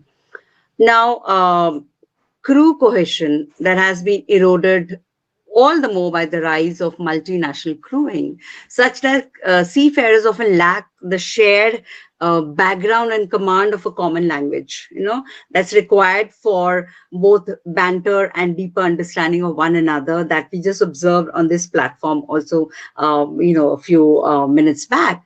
But the specifics of industry mean that seafarers are unusually isolated. They are physically and socially, there's social isolation among seafarers, and that is less problem than a fact. So what makes it problematic is that social isolation is both a cause and a symptom of a range of mental health conditions. And these conditions make it harder to retain both the crew and maintain safety as well. Now, there are some key actions that can make seafarers, more connected. Needless to say, some of these are easier to implement than others, and some are already taking place within many companies. Providing confidential counseling in seafarers, in seafarer centers and training. So, having more ship visitors in basic counseling skills, web-based counseling. So some seafarers already benefit from counseling via maybe email, maybe phone or texting. Then expanding training of senior ranks in directing and supporting mental health among colleagues, to have mentors, mentorship, to introduce mentorship. So in particular, masters need to supervise crew members with mental health conditions who have been given clearance to work abroad or to work aboard. Now, expanding ship libraries to contain books on prescription and mood-boosting books might be pursued. Ensuring food and leisure facilities on board, provide quality, variation, etc., etc. So, doubtless, these lists could be extended. They could be, long. The point is that social isolation, like other key issues that's affecting the welfare of seafarers, has become so familiar a term that it seems that it's unchanging, right? My next slide would speak about, by breaking down social isolation, that's reminding ourselves what it means, what social isolation does, why it matters, and what can be done about it. It's a step-by-step process. So we, as or y'all as managements of the companies, you create and introduce a resource manual and introduce a mental wellness modules that benefits everyone. Quoting Captain L.K. Panda, that shipping has always followed a compliance culture, that which increases productivity eventually. Longer voyages may soon be the order of the day, as he just mentioned in his, when he was speaking in his first presentation. Stricter monitoring may increase. So will desperation and frustration. So let us stay ahead, of the rules that may, that are foreseen or that can be implemented, and shift to introducing these measures right away. So what are the basic, basic wellness strategies? That's my slide 6. If you get it, Mr. Jitendra Panda, Captain Jitendra Panda. That's slide 6. That's basic wellness strategies that can be included, in the curriculum, along with a week's wellness training, prior to joining, can be within our reach. And each seafarer is equipped and can take responsibility for their well-being as well. And all hope is not lost, as there are many things we can do in our daily lives to try and improve our mental health. So that would include, a responsibility on the part of the seafarer as well. Starting your day on positive note with meaning, purpose, eating healthy, starting with breakfast, making time for exercises, because the brain uses approximately 20% of the body's total oxygen, and therefore not getting enough oxygen up there will no doubt lead to mental fog and an unfocused and unenergetic mood. So to socialize, socialization, it acts as a buffer from negative mental health effects as well. You need to take time for yourself, engaging in creative activities which stimulates the brain, increasing neuroplasticity and boosts the cognitive function. Creativity also helps fight anxiety because it activates, parts of the brain that process emotions. Music and art, for example, right? They help calm the brain activity and allow the individual to feel a sense of emotional harmony, nurtures ideas and supports resilience too. And all that is required. That's a very essential ingredient for mental well-being. Please take your sleep seriously. There's a strong connection between getting a good night's sleep and our brain health. Oh, good, it's come. So can we go to slide 7? Because I'll go to slide 7 right now.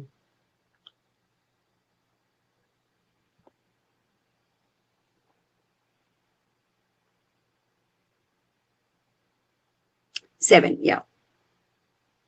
No, before this.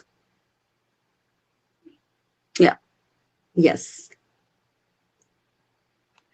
Yes, we need to change mindsets, and it has to be changing mindsets to mindfulness and develop emotional and physical skills. Why? Because it builds your positivity, your emotional regulation, your happiness skills, your resilience. In the physical part of it, it's healing your gut, eating for health, correcting your nutritional deficiencies. Shift mindfulness to channelize your priorities, your surroundings, your energy. When we have this as a course curriculum, giving them step-by-step module, it helps everyone on board. Next slide. Social and workplace well-being. Next one. So when we understand what is social isolation, which we already discussed, that feeling of boredom, exclusion, this anger, this despair, this sadness, frustration, so loneliness, when it is all lessened, then loneliness can be lessened as well. Because mindfulness builds social skills that contribute to better social well-being. It's gratitude, that supports social communication, as it helps us understand others' feelings, perspective taking, practice empathy, and learn the social power of kindness and appreciation, right? So the next one is mindfulness as a tool. The next slide. Because mindfulness as a tool which we can start using for mental agility and emotional well-being. Begin with your mindset. Let go of thoughts that don't serve you. Do a daily brain dump. Get all your to-do worries, and thoughts down on paper first thing in the morning. Do a digital or a screen detox. Spend a weekday or shorter block of time screen free in order to make room for creative thoughts. All of us as people, we all have more than 6,200 thoughts per day. This mental clutter impacts productivity and health. So what is mindfulness? The next slide. So mindfulness means paying attention to what's happening in the present moment. In your mind, in your body and external environment. The slide before this. With an attitude always of curiosity and kindness. So mindfulness is simply paying attention to the present moment as it is. It's about noticing your thoughts and your emotions, noticing what's going in for you in the present moment without any judgment. For me, it's conscious way of engaging in life. So, and that's what happened to I think to me today with a lots of impediments. But yes, mindfulness, saved me or it helped me. So this is slide 10. We are talking of amygdala hijack, or what's prefrontal cortex. Now, these are two very important parts of, in our brain. So, and amygdala is for emotion and prefrontal cortex is for cognition, right? That's logic. So, and also extensive evidence indicates that amygdala and prefrontal cortex are key structures in response to stress and its effects on learning and memory as well. And we have two amygdalas, one on each side of the brain, right? Behind our eyes and the optical nerves. So Dr. Bessel Van calls this the brain's smoke detectors. It's responsible for detecting fear and preparing our body for an emergency response. Now, when we perceive a threat, the amygdala sounds an alarm, releasing a cascade of chemicals in the body. So these are stress hormones like adrenaline and cortisol. Now it floods our system and immediately prepares us for a fight or a flight. When this deeply instinctive function takes over, we call it as Daniel Goleman coined it as amygdala hijack. And in common psychological parlance, we say we have been triggered, right? So we notice immediate changes like in increased heart rate or, sweaty palms, or our breathing becomes more shallow and rapid as we take in more oxygen, preparing to bolt if we have to do so. So the active amygdala also, it immediately shuts down the neural pathways. Now, have you even, thought what happens here? We are simply filled with flashing red light of amygdala indicating this danger, react, danger, protect, or danger, attack. So in the height of amygdala hijack, we can't choose how we want to react because the old protective mechanism in the nervous system does it for us. Nevertheless, good news is with documented benefits of mindfulness on a regular basis for no more than a few minutes each day, you see improved capacity to focus, to quickly shift strategies, and to make better decisions. And if all of this is documented, if all this training is given to, the seafarers, there's definitely going to be a marked change. Now, the next slide is on my obstacles to mindfulness. The next one, slide 12. It's mind wandering. So 47% of our time, our mind is wandering. How many of you are actually here with me and listening to what I'm saying, or is your mind wandering somewhere else?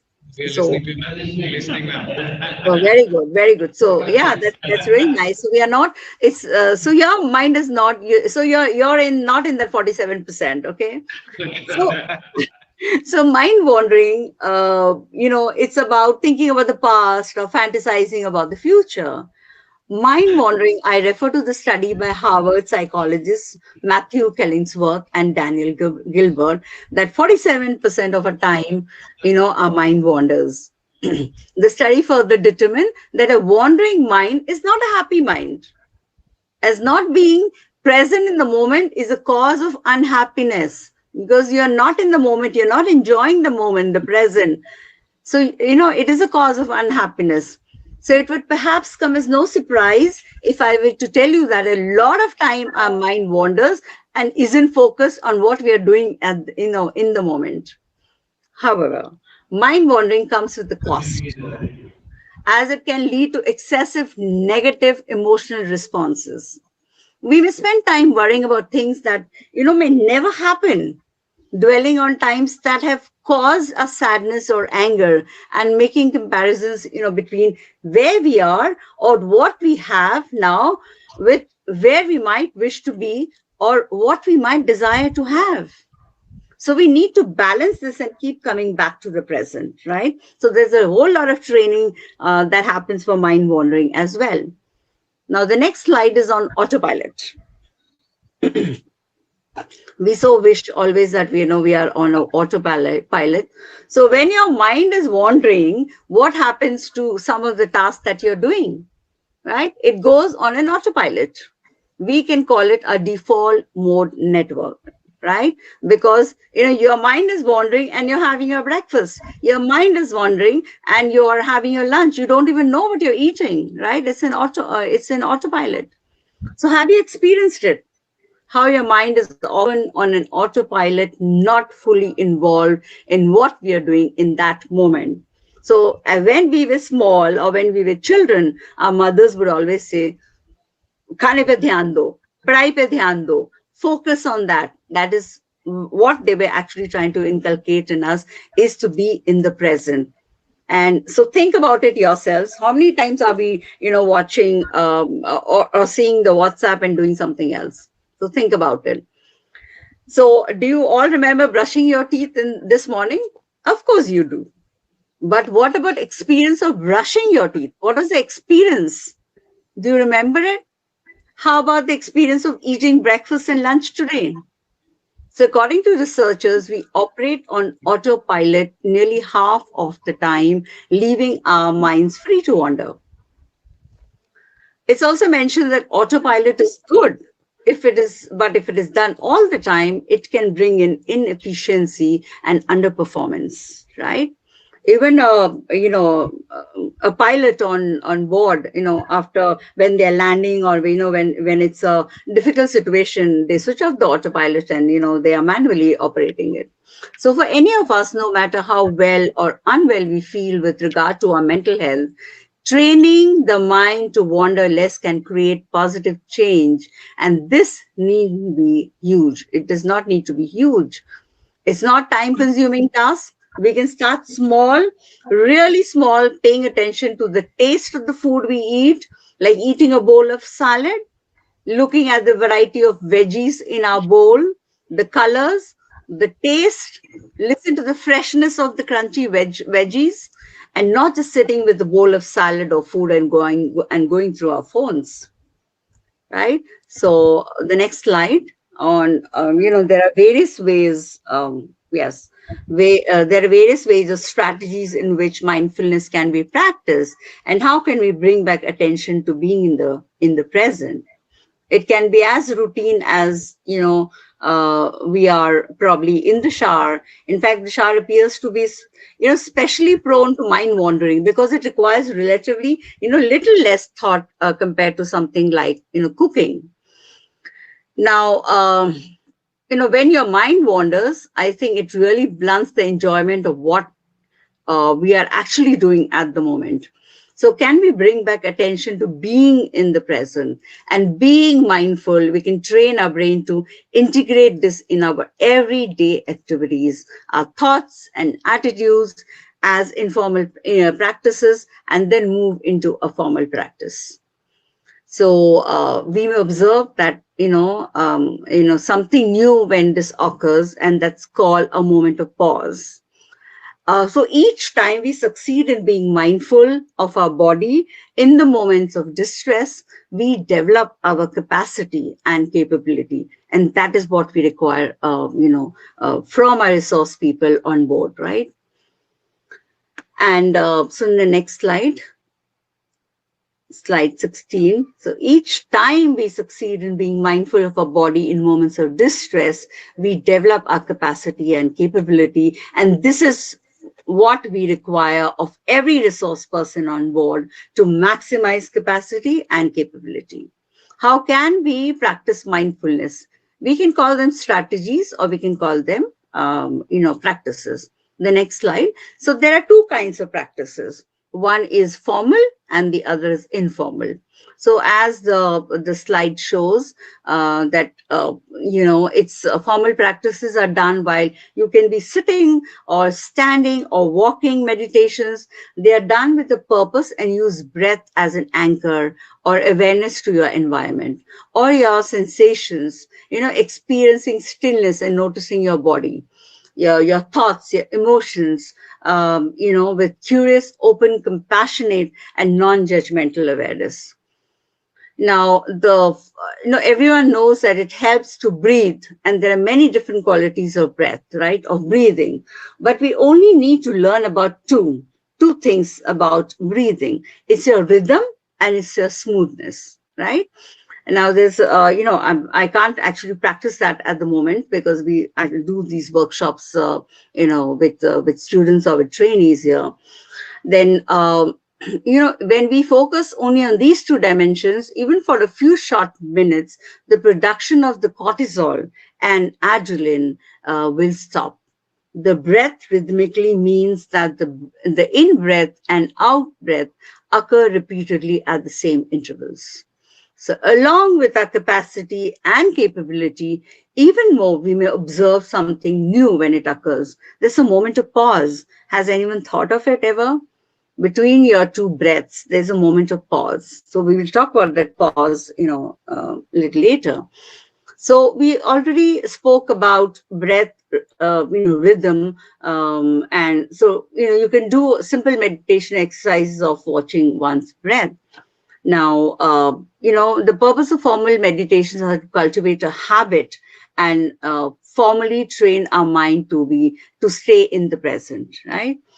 Now, mindfulness training for leaders is positively correlated to job performance. We won't play this video, even though we can, but I think I sent you, it's not the updated version that I sent you, I think, in a hurry, yeah. So we can go to the next. Yeah, we can look at, the SAP training, that is a SAP research study on mindfulness. SAP is the systems application and products in data processing. The next slide. Yes, that's SAP. So what difference was made in 6 weeks of training and 4 weeks more of mindfulness training? What goes up? When we create a curriculum and training on these lines, we are building capacity and capability in our resource team on board. Now, there was happiness and well-being. Then there is, there is leadership. There's mental health, there's job satisfaction, and there's performance. Here in 6 weeks of training, there's happiness and well-being, there's meaning and satisfaction, there's ability to focus, mental clarity, creativity, creative ideas, and stress goes down, right? So the next one. So it's no wonder, that so many organizations on your screen are practicing mindfulness. Thanks to a growing mountain of, scientific proof that mindfulness has gone mainstream. And yes, businesses are taking notice. Think Fortune 500 companies. and also your General Mills, your Nike, your Google, your Procter and Gamble, Apple, your Time Warner, TCS, just to name a few. So mindfulness has actually become become an unlikely but very real competitive advantage in the corporate world. So let us do it in the shipping companies, and let us own mindfulness in the shipping companies as well. It is a growing trend within businesses. Leaders providing mindfulness resources for their employees acknowledge diminished levels of stress and increased productivity amongst their staff. More and more organizations are sharing positive impacts on mindfulness on the on the people, on the business. So be it healthcare, pharma, IT, and also now in shipping. So let's just read about the benefits of mindfulness here. It's like you see it on your screens. It's no wonder personalities from Bill Gates, Tim Ferriss, there's CEO LinkedIn, Jack Dorsey, CEO Twitter. They're all they practice mindfulness, and research has already studied the huge shift in people and the impact of in mindfulness in their day-to-day life.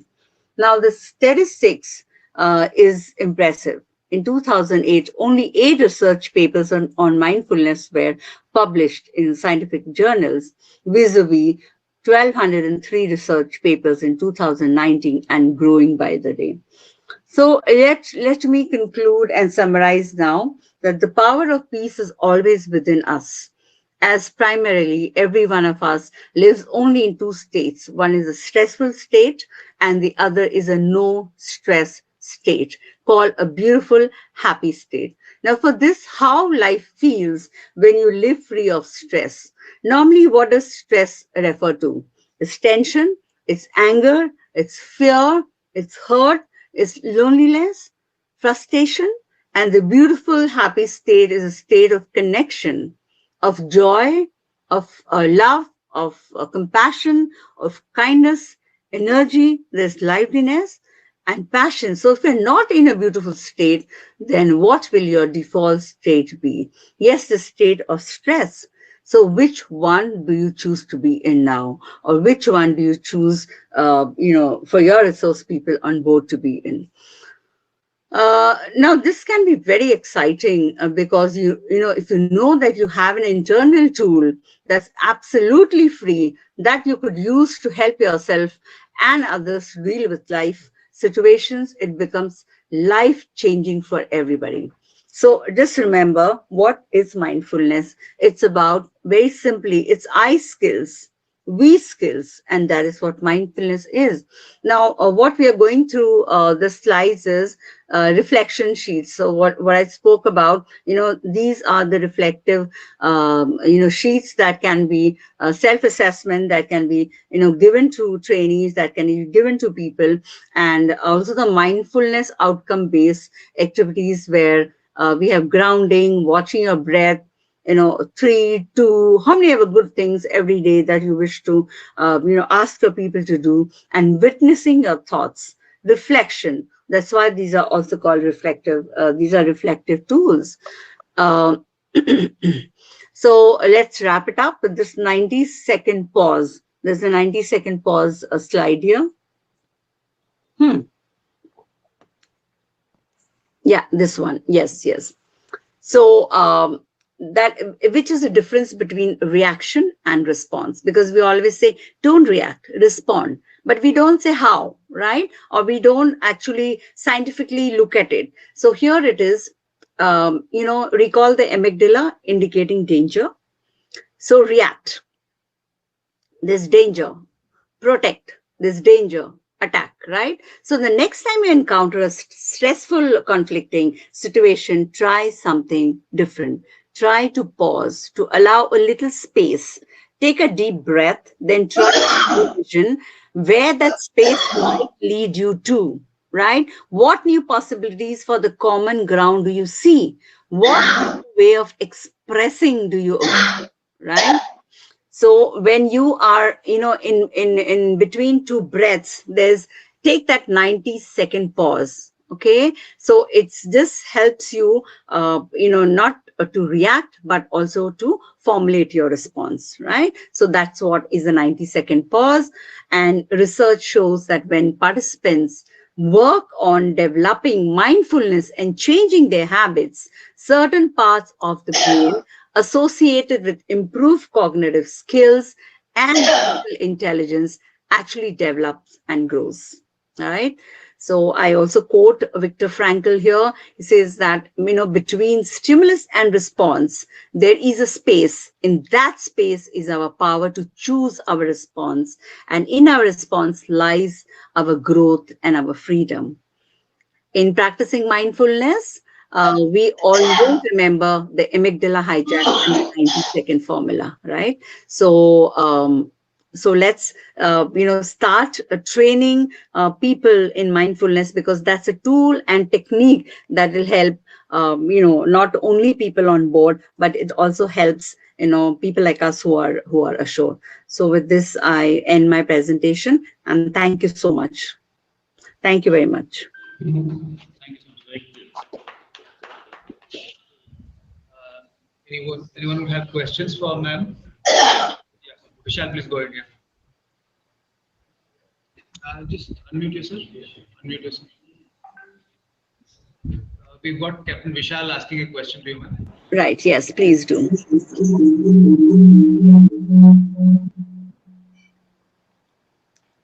Hi, ma'am. Very specific question on board ships. You're echoing. I think there are two devices playing here. Reduce this volume. Yeah, go ahead. Specific question on board ships. To combat social isolation, would it help if we have this live streaming TV in the recreation room for all the to get together? Absolutely. And if there is just one TV, one subscription, compulsorily they because I mean people would be interested in sports or news or something. Do you think such a tool would help? Of course, it will help. So, you will all, because you're on board, so you can put on your thinking cap and your creative, caps, and say that, this can help, because you are the people who are going through this, or you're seeing somebody who's going through it. So any creative idea that can be suggested, that can be shared, even this kind of a live streaming, if if it happens, like if there's a training that can happen for people on board, and like in a workshop mode, I think it's going to greatly help all the people on board. Definitely, Captain Vishal, that's a great idea. I think we can switch off that. Yeah, someone is unwell. Somebody online, it looks like. Yes. Okay. Audio on. Who's talking? Yes. Someone who's, they have their audio on. Dr. Kanwar, could I ask a question? Yes, sir. Please do. My name is Captain Vinod Kurup, and I just wanted to share my experiences over my sea career, which is a mix of sailing and in the offshore industry. So, on my very first ship, 1982, one of the stewards committed suicide.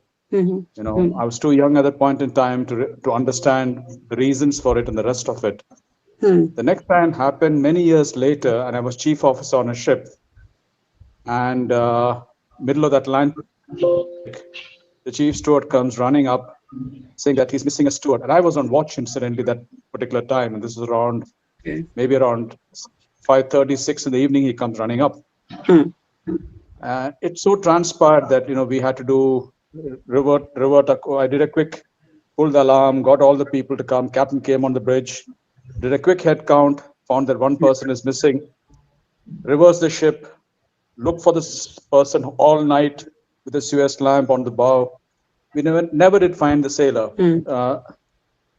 But the point I'm trying to make is none of us on board recognize the fact that this person was suffering from something, because when we did later a cabin search, we found that there were various tablets that this person was consuming. So then we went back to the company, went back to the medical health, and they said that some of these tablets are depressants, antidepressants. Yes. So when I shifted later to the offshore industry, I found that the COVID time was a very, very stressful time, especially for seafarers. Now, I had the benefit of having a shorter assignment. My 1 month assignment became 2.5 months because flights were not there. Seafarers were doing in excess of 1 year. Yeah. So when I went on the ships sometimes to go and talk to the captain, my shoulder would be the shoulder for the captain to kind of vent his frustrations, because if the pilot has come on board and he would vent his frustrations. But when I look back at the organization I was working with at that point in time, we ashore were given a link to a professional like you. And each of us, I mean, starting from the oil driller, the worker, anybody, were given the same access to a professional like you, who did not have to reach out to his seniors or to reach out to anybody, but he could or she could, directly call. So I'm just wondering, in the case of today's, the technology that's available on ships and the communication that's available on ships, maybe it's time to move to move to something that professionals like you are directly available to people on the ship. They don't have to go to the master. They don't have to go through a senior officer. And I think it's a need of the hour, because mental health is so difficult subject for an individual to really, without proper training, to understand. And a professional really needs to come into this. Yes, very true, very true. Thank you for bringing this up, Captain Vinod. Because I also mentioned during my presentation that some companies are already doing it, or they're hiring some third party medicos and or some professionals who are counselors, and they're talking directly to people. It's like how we have these hotlines that we establish for our students also now, as they go through exams and things like that, their stresses. So we do have calls where we are counseling them. I know of a friend who runs complete center where she had to rush in the middle of the night, and she has saved many suicides like that way. So if you have you have a person that you are talking to, and it's very important for all of us who are around, to ask, to actually see the symptoms, to see the signs, and even if it is as small as a headache, and it's continuous headache, and there's fatigue and things like that. So let's monitor it. Let's start monitoring it. So and raise the concern and get in touch with professionals. Very true. And so thankful that you have brought this up. And and I hope and I wish that companies also, after these kind of incidents that happen on board, they do have counseling sessions. They do have people who are talking to them, and they're taking them through it, because there are so many unanswered questions that stay back in our heads. That what happened? I like how you searched his cabin, and probably some of you must have wished, I wish I knew this. I wish we had we had gone and seen this. We could have saved a life. And saving one life on board means saving the families back home.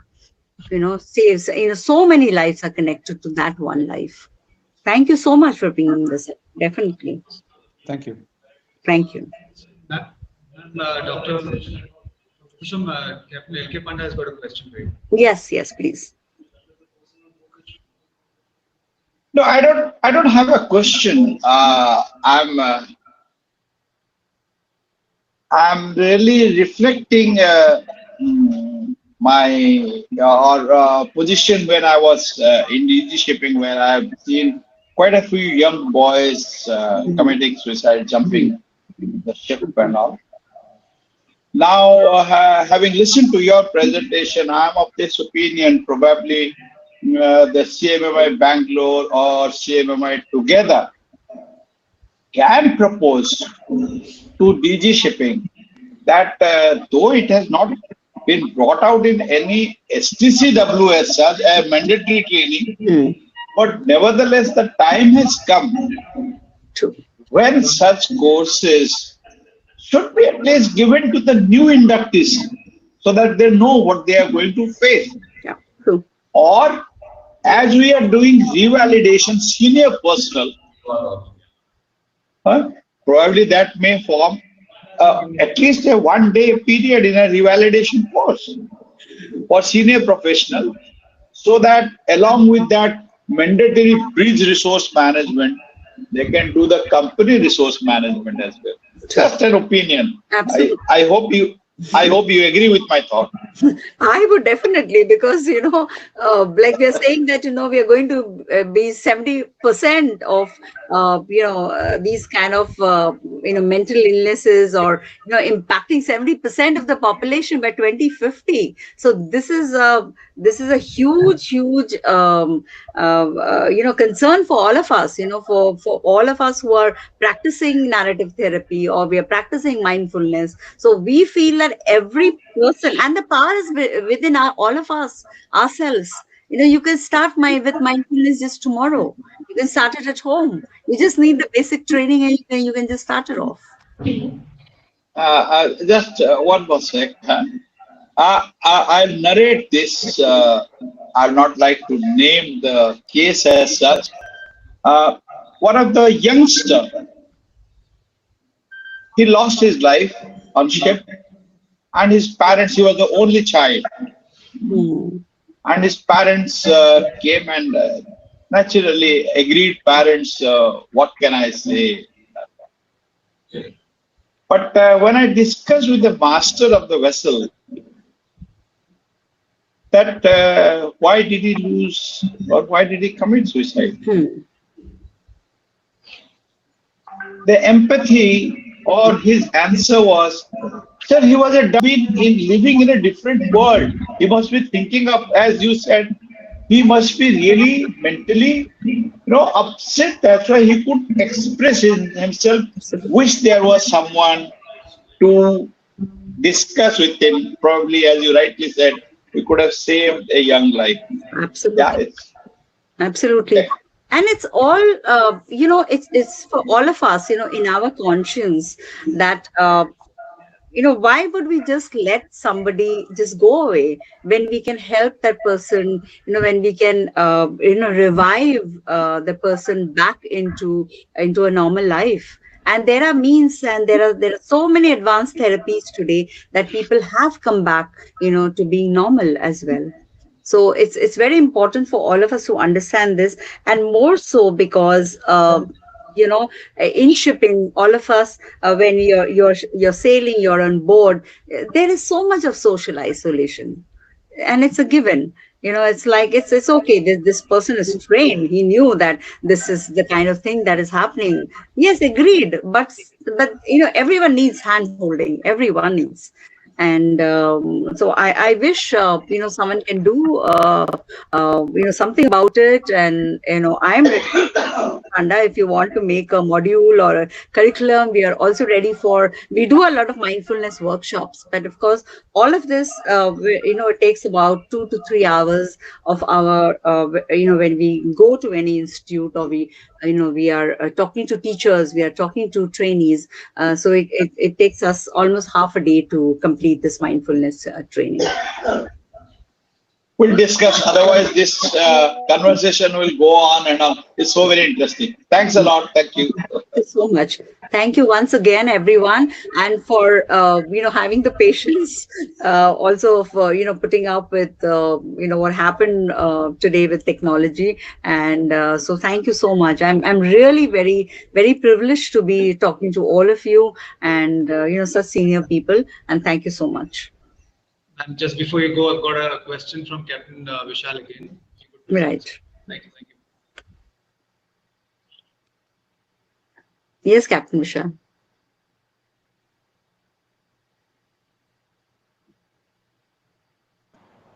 Yeah, it's for you, and it's also directed towards Captain Panda, sir.